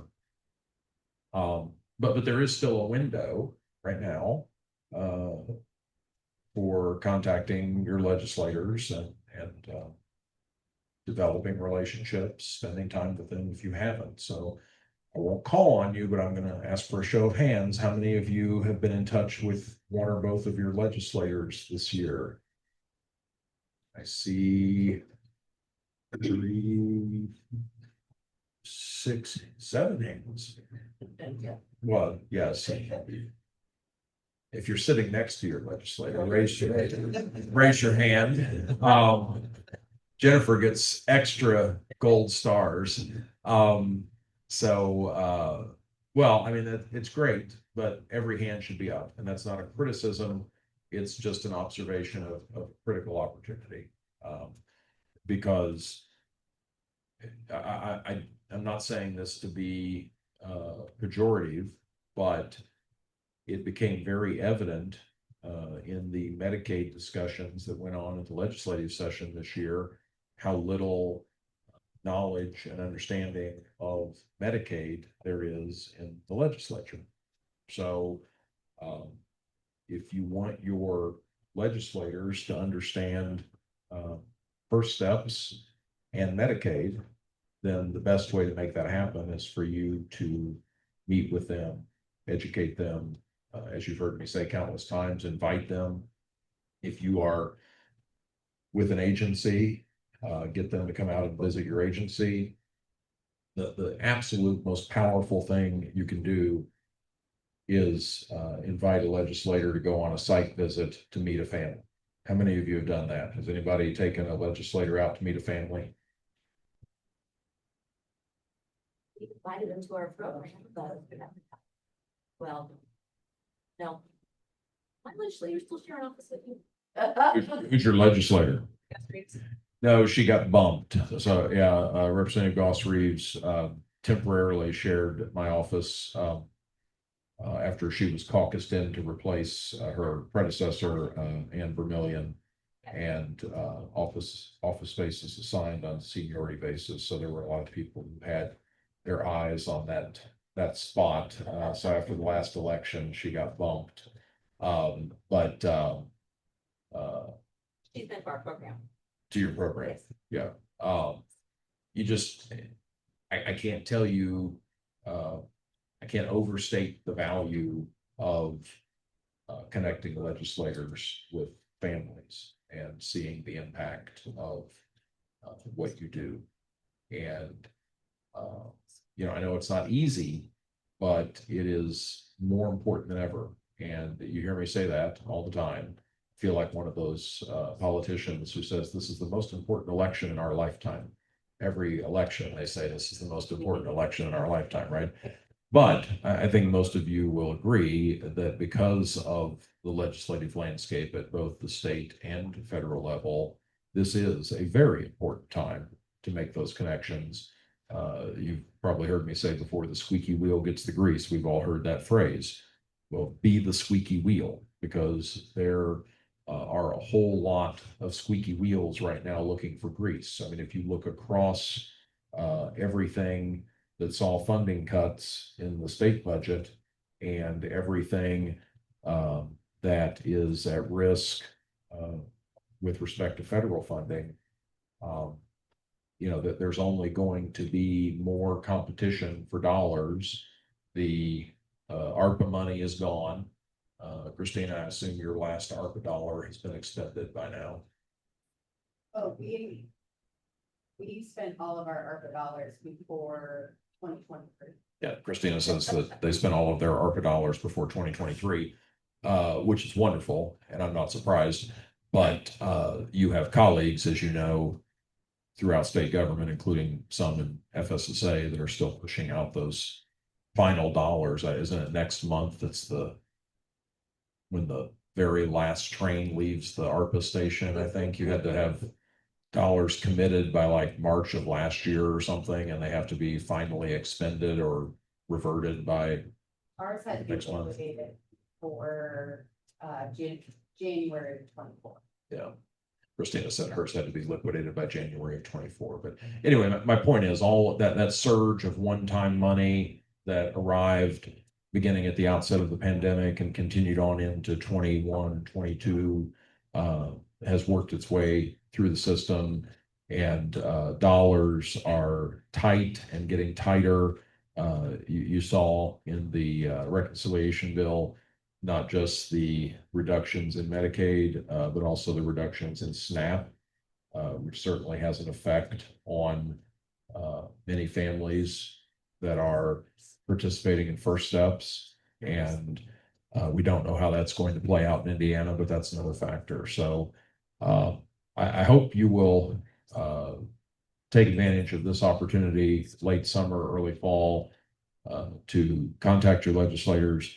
I am quite serious when I say that I'll help you do it if you need me to. You probably don't need me to, but I'm happy to help you if you need me to. And again, we have great advocacy resources. I don't think either organization is with us today, but oftentimes both the ARC of Indiana and NARF are represented at this meeting. We have members of the ARC and NARF here in the room. And I know that nothing would make the leadership of those two organizations happier than to have some of you call them up and say, will you help me arrange a meeting with my legislators? Will you help us arrange a site visit so we can take them out to meet a family we've identified, that sort of thing. So the 2027, it's 25, yeah, 27 budget session seems like it's a long way off, and it sort of is, but it's not, because by this time next year, Christina, I suspect you and all of your colleagues in FSSA will have had to have submitted your budget requests or your budget framework for 27. So that's usually due by late summer of the summer preceding the budget session, right? Christina says they're working on it now. So what does that tell you? That we're in August of 25. The new 2-year budget went into effect July 1. So a little over a month and a half ago. And Christina and her team are already thinking toward 27. By the time we get to this point next year, a lot of the proposed or introduced 27 budget will already be on paper. So that's the timing that we're working with. So please let me know if I can be helpful in making contact with your legislators. Or again, I invite you to take advantage of the ARC and NRF because they seriously would love to help you with this. It makes their job so much easier when they're doing advocacy at the State House. If there have been relationships formed and they can call on those with you, it just makes things a lot easier. And to my left, Stacy is a great testimonial of how you can go from not doing advocacy to realizing that it's not that hard and legislators don't bite. And as you have proven, you can make an incredible impact. So I suspect you'd be happy to share that with anyone who wants to chat with you. So if you want to talk with a real live success story, someone who has proven that this can be done and that it can make a real impact. I mean, Stacy was absolutely instrumental in the funding increases that we won several years ago. And it's just an amazing story. So I would urge you to talk with Stacy if you have any hesitation about doing advocacy. And Corey, I hope as we have these discussions about the committees and part of the meeting, not part of the meeting, breakout sessions, not breakout sessions. I mean, I hope that advocacy continues to be a consistent thread through all that because we just have to stay on it. So I'm happy to answer any questions. Any questions? All right, everybody go talk with your legislators. And I will commit to keeping advocacy a big part of the conversation because it is very important. So next we have an ICC highlight, which is going to be given by our very own Robin Duffy. Thank you. When I talk about Head Start and Early Head Start, I always like to start with a survey. If anybody here was either a Head Start graduate or a Head Start or Early Head Start parent. Anybody here? You won? Anybody else? That's unusual. Normally I get more. But we have, I don't know, there may be some on online that have either been in Head Start or Early Head Start. I guess I can start saying now if there are any Early Head Start graduates because Early Head Start began in 1995. So the first round of children who were enrolled in Early Head Start are now old enough to be parents and have their own children. Yes. When you ask if there are any teachers. Oh, great.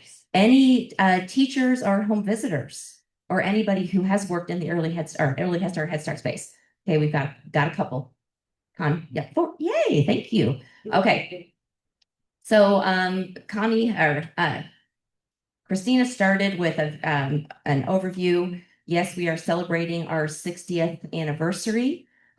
This year began wonderfully with our 60th anniversary. And then in February, we had one day of defunding. That was a very bad day where all of our funding was cut off. We could not access any of our drawdown because there was a interpretation of which programs were going to be defunded. And it was an accident that Head Start and Early Head Start were included in that interpretation. So that happened within days of us starting to celebrate our 60th anniversary. So that's how this year started. And it hasn't gotten much better. But we'll just some basic things. Head Start began in 1965 as a summer program specifically for children who were getting ready to enter kindergarten. This was part of War on Poverty under President Johnson. It was highly popular, and within a year, it became nationwide during a school year. So it expanded very, very quickly. And then in 1995, it was recognized that waiting until the age of 3 to provide that intensive intervention, as we know in First Steps, is too late for too many children. So Early Head Start was signed into law in 1995, and that was under President Clinton. Head Start is age 3 until the child enters kindergarten. Early Head Start is prenatal until the child turns 3. And there's a caveat to that. Early Head Start programs can choose to keep a child enrolled past the 3rd birthday if a transition opportunity is not available for that child. That does not mean it is a given or an automatic. It is an option that Early Head Start programs can choose to have. Every program in Indiana, every program nationwide, we are required to design our program to meet community needs. So if you have worked with the Head Start program in one county, it is not going to look the same as a Head Start program in another county. They are going to look different.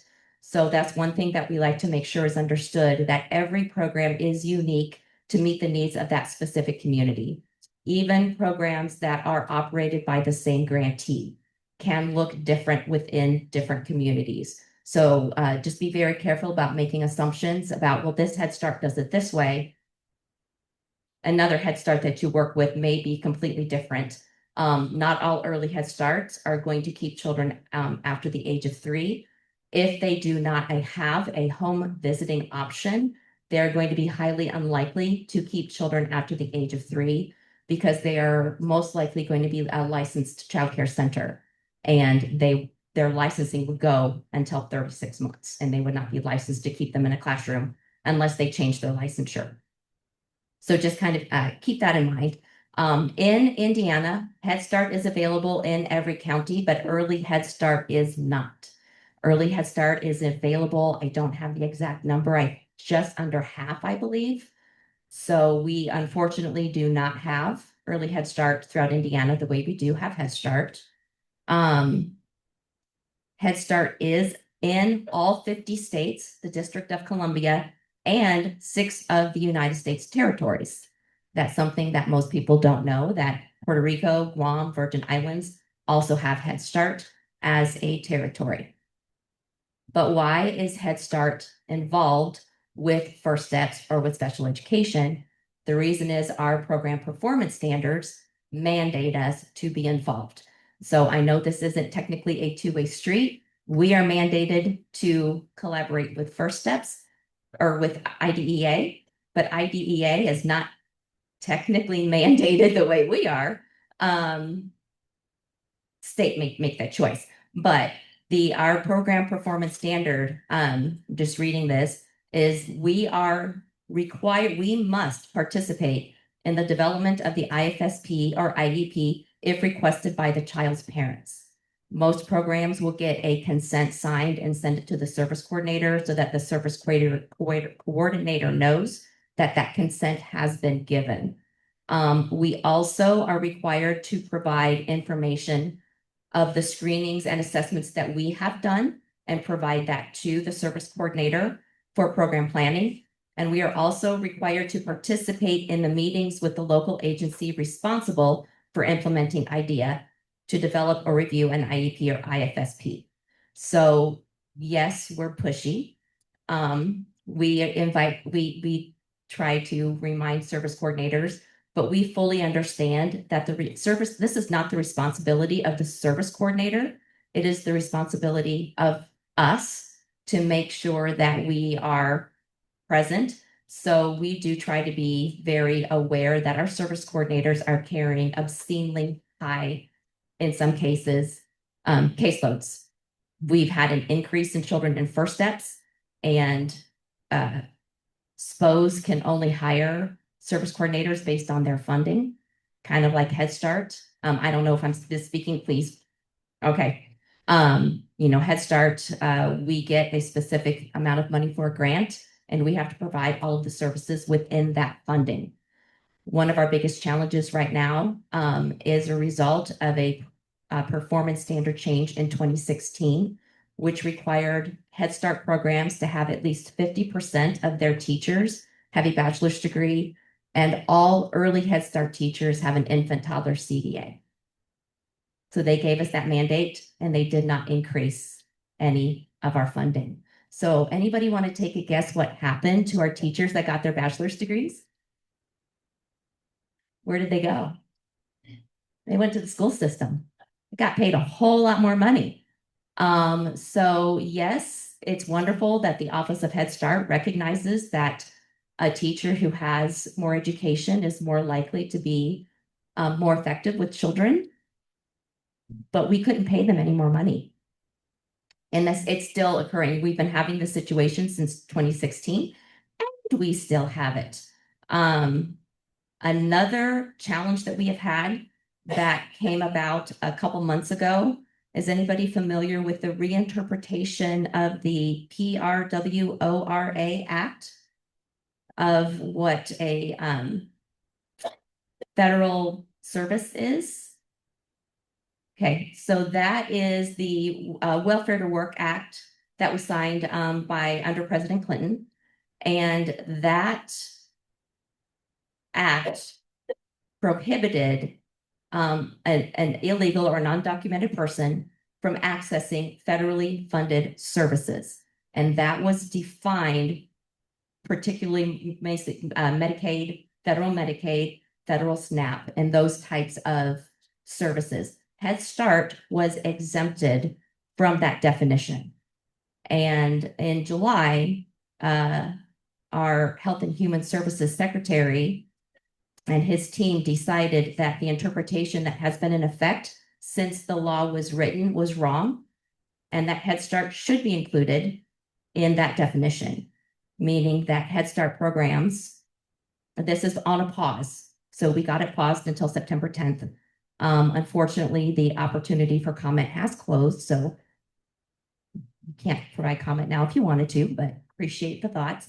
That we will have to, if this continues and it doesn't get stopped, we will have to verify immigration status for every child that is in Head Start, early Head Start.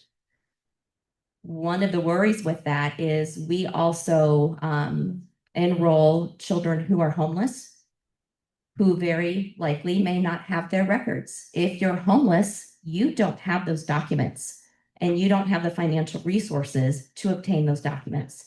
If you are a child in foster care, we would try it as best as we can to get records from the foster or from DCS, but that's not always timely. That is going to significantly inhibit the children that we serve and enrolling them. The other issue is the Head Start Act, which is the law signed by Congress, prohibits us from requiring immigration status to be a condition of enrollment. So not too sure how they're going to make that work because they've got one law contradicting another law. Head Start programs nationwide have basically said, nope, not going to do it because we figure if we're all not following the law, what are they going to do? So that's how we're handling that one.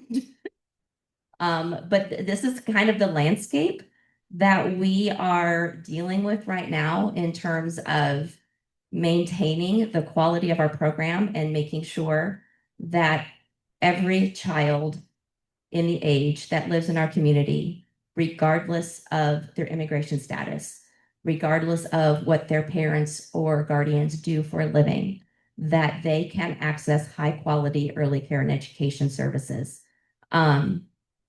If you would be interested in keeping up on what's going on, the Indiana Head Start Association does have a webpage or website. It's indianaheadstart.org. There's an advocacy link that you can keep up with that. And they just rolled this out yesterday. So I just got this, I think it was yesterday or 2 days ago. Our executive director, Rhett, had to have a meeting with me so he could show me. It's pretty cool. How many of you have done those where you've gone onto an advocacy website and basically everything is already written there for you and you just put in, this is my zip code and that's what it does. So it already has a script for you that you can edit. So everything is editable, which is very nice.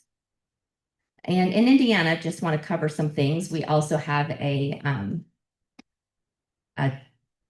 slide deck that was also just completed a couple days ago about what early Head Start and Head Start looks like in Indiana. But before I go through that, Head Start is more than just classroom services. I mentioned home visiting. We also provide services to women who are pregnant. Eligibility, we do have some more leeway in eligibility than we had in the past, which is quite nice. It used to be you had to meet income 100% of poverty or below. And then they added we could go up to 130% of poverty, between 100 and 130 for I think it was 30% of enrollees can be within that. Now we can use a housing cost adjustment. So in terms of referring a family to early Head Start or Head Start, we can enroll families with higher incomes now. So the federal government you should not spend more than 30% of your gross household income on housing costs, which includes mortgage, rent, insurance, utilities. If a family can show that they pay over that 30%, we can deduct that amount over 30% from their gross income, decreasing their gross income and possibly making them income eligible. So that has been that's within about the past year that we've been able to do that.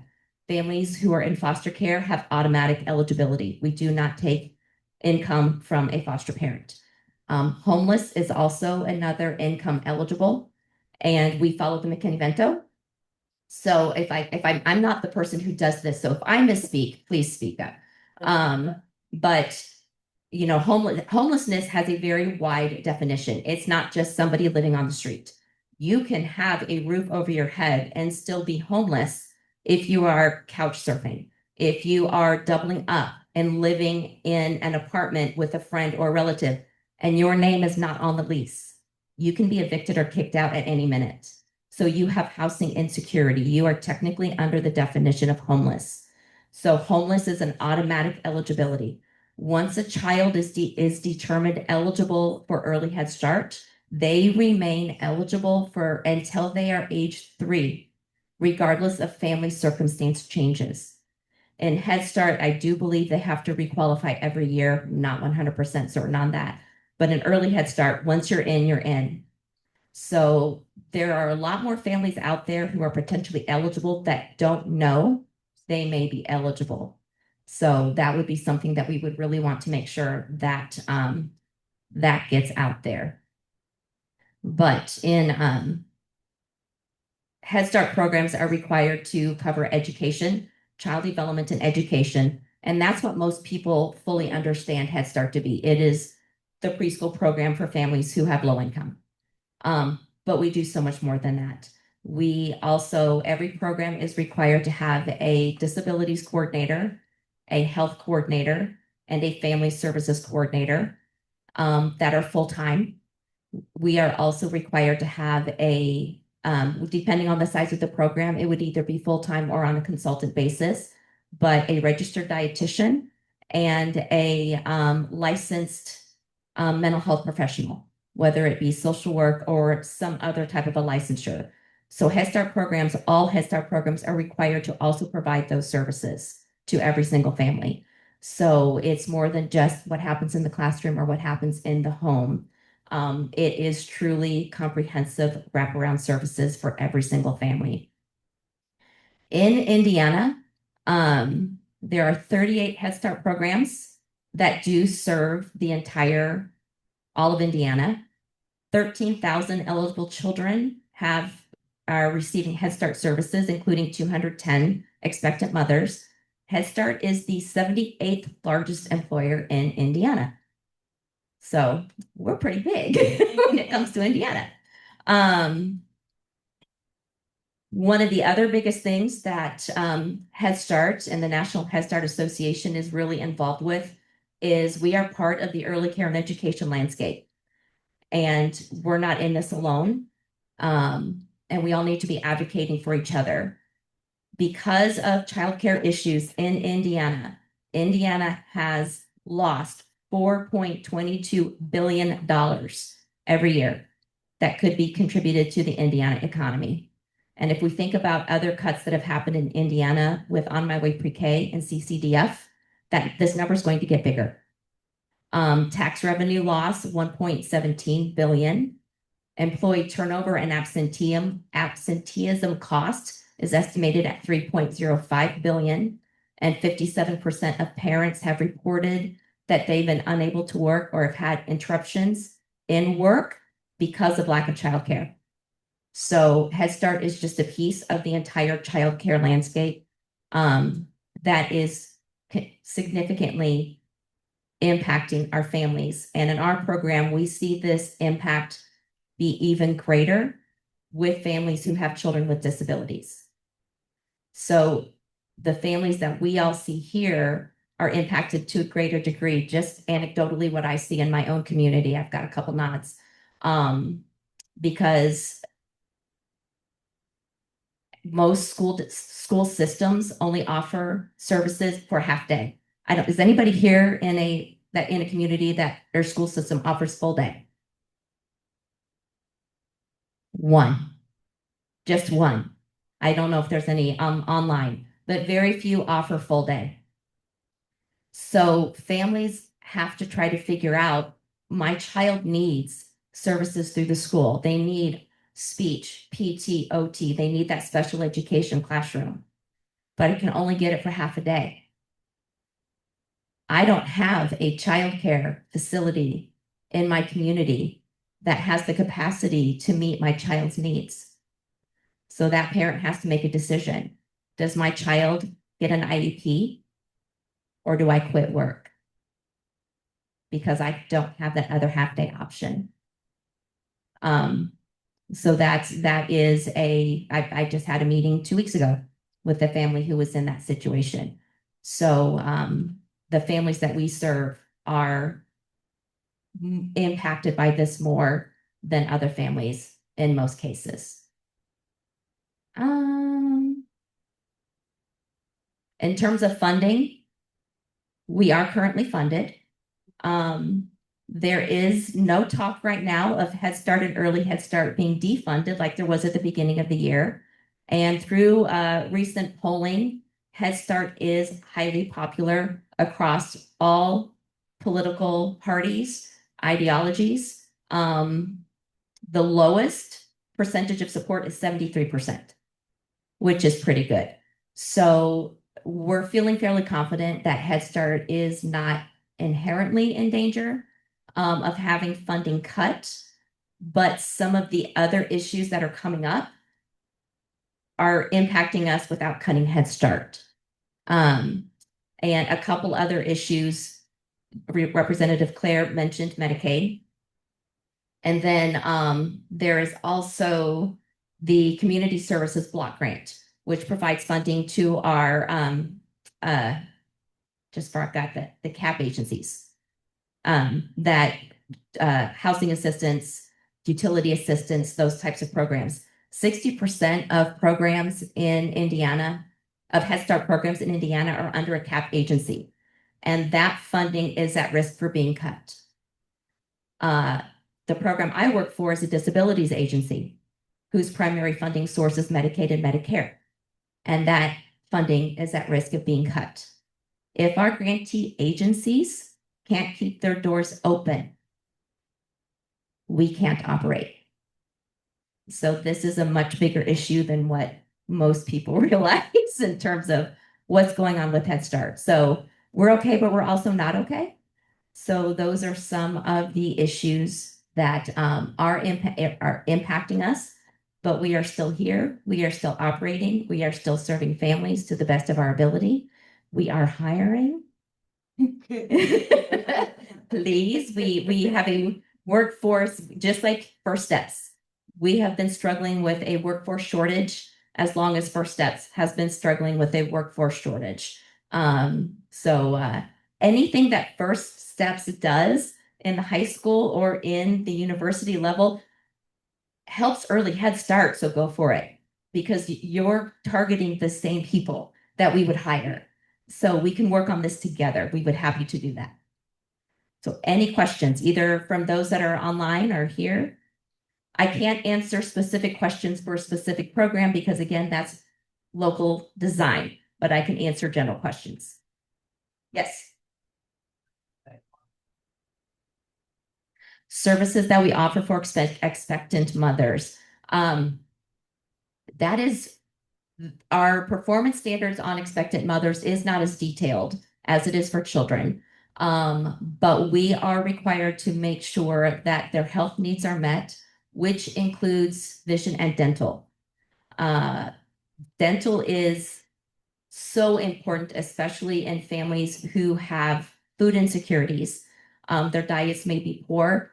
That does impact your teeth. And if you cannot eat healthy foods, that impacts your overall health.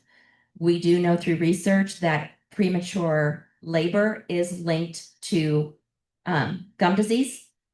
So one of the first things we try to do is get our pregnant moms in to see a dentist. Many of our pregnant moms have not been to a dentist since they were 10.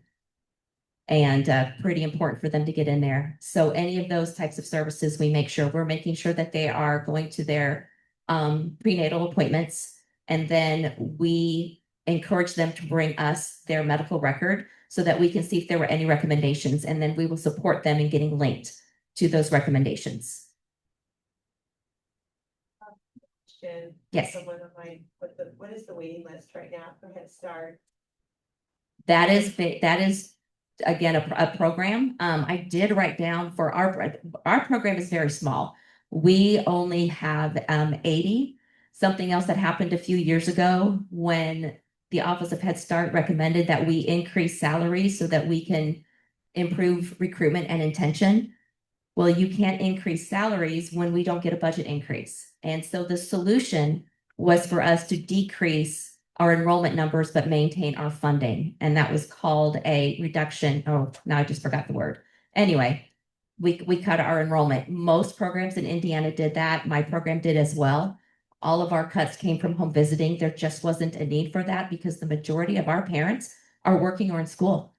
So they just didn't have the capacity for home visiting. But in my tiny little program of 80, we have in our main county, we only have one infant room that we can serve 8 children. 8 is the maximum number of children in a early Head Start classroom.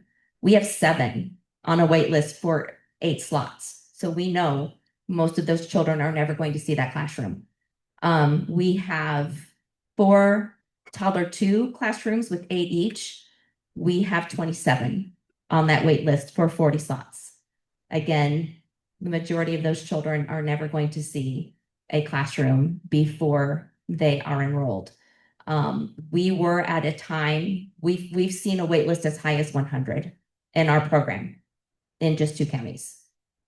So your larger programs, their wait lists are going to be in the hundreds, if not thousands. Yes. Well, more about citizenship piece, you said that there's term, but civil disobedience approach, that probably is ultimately not going to be well received. No. What are the seriously, what are the potential consequences? How do you reconcile those apparently contradictory requirements? Yeah. The question is, what are the consequences of us banding together for civil disobedience? And what was the other half? Say that again. How do you reconcile the contradictory requirements? How do we reconcile the contradictory requirements? In Indiana, we are relying heavily on our association, our Indiana Head Start Association, to be the primary communicator to our legislators. Every fall and winter, the National Head Start Association has a leadership institute. I'm going to the one in September. I don't know why they have one in DC in February. No, you're marching on the square in February in DC. That sounds horrific. I'll go in September. But that is something that we do talk to our members of Congress. And I do anticipate this being something that will be a big issue with our members of Congress because this is a federal issue. It is not a state issue. If Congress gets on board with what the Health and Human Services wants to be done, there's not much that we can do. Unless we get our senators and our representatives to recognize the difficulties that will cause local programs in their districts. So we try to keep everything specific to this is what's going to happen in your district if you do this. But in the meantime, you're operating potentially in a space that could cause funding to Well, be taken. right now, this rule is paused until September, I think it's September 10th. So we're not under the rule, but once that September 10th hits, yeah, I know. Hopefully we'll get an answer before September 10th. That normally does not happen, that we get clarification, but it is on a pause. What we've seen with this new Office of Head Start, under the new secretary, is decisions are made before a plan is put in place to implement the decision. So what we've done is we've waited until, okay, a decision is made, but you've given us no guidance. So we are going to continue as we are until we get clarification and guidance from you. That happened when they closed 50% of our regions. So we had 10 regions that supported local Head Start programs. They closed 5, but they did not consolidate those regions until about a month to almost month and a half after they closed 5 of the regions.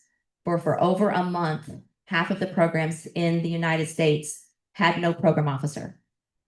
We did not have somebody we can call and get support. All of our support was taken away from us. And it wasn't until almost 6 weeks later that it was released who in Indiana, our region was one of them that was closed. We didn't know where our region was or who our support was. Our program officers that we had were laid off immediately with almost no notice. And we were not given a contact person on who we can talk to. It took weeks before we get that information. So that's what's been happening. So we don't anticipate getting word or guidance by September 10th. We'll just have to wait and see what happens. But collectively, if everybody is dissenting,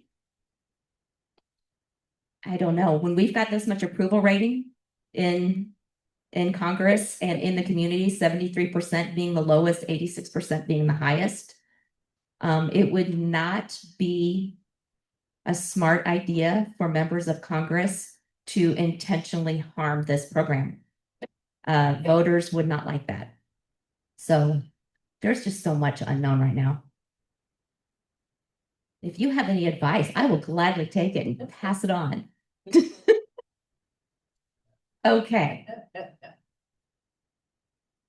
Robin? Yes. No. Okay. All right. Well, I appreciate you giving me this time to tell you about Head Start, and I'm happy to answer any more questions. Again, you can go to indianaheadstart.org if you would like to see more information or to contact and meet with our executive director. He'd be happy to do so. Okay, thank you. All right, so before we get to the last topic, which is public comment, just a reminder to the council that November is when the elections for the executive committee take place. So if you are interested in serving on the executive committee, having more of a hand in the agendas and what's going on, that would be your time to put your name in the hat. And if you have questions about the executive committee, feel free to ask any of those people who are on it their thoughts. So just something to think about. So next, and I'll leave the last, public comment. Really, anything from the public gallery?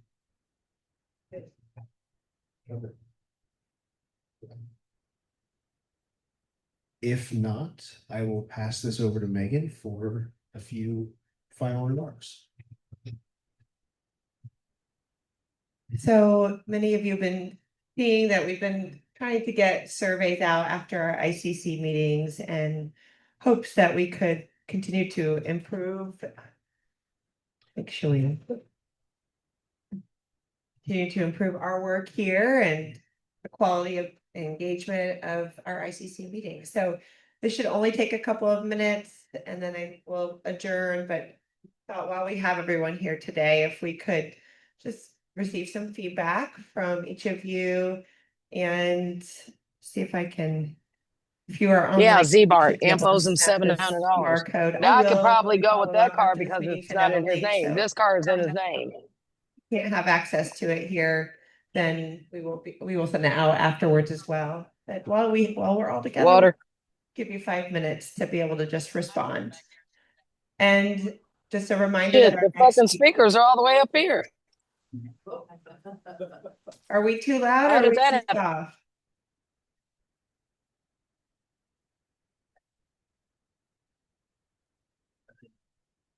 Just a reminder that our last meeting of 2025 will be November 5th, right here in this room and virtually same time, 10 a.m. to 1 p.m. And we'll look forward to seeing you all. So in a couple of minutes, Corey, if you want to adjourn. Thank you. So take a couple minutes, fill that out, and then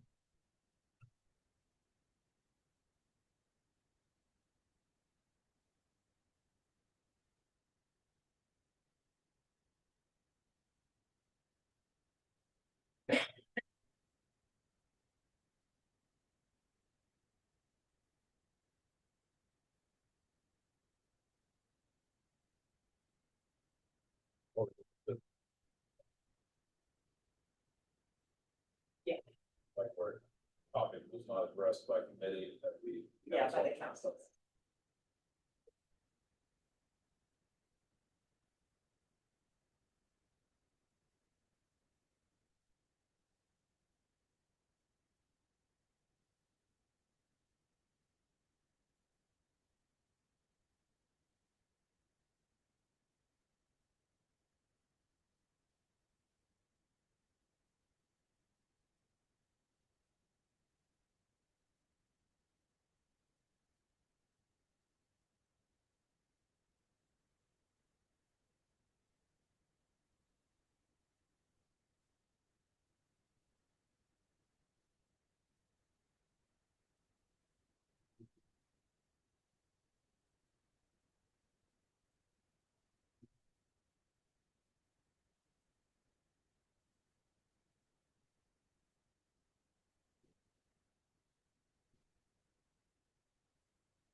all right, we've had a couple minutes here. If you're not done, continue.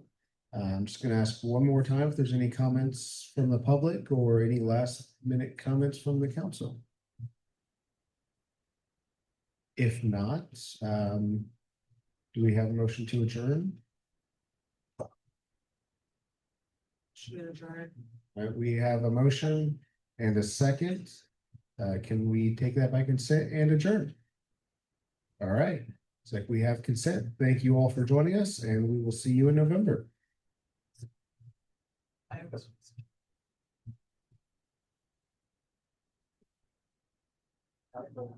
You know, in this thing to do. You should be.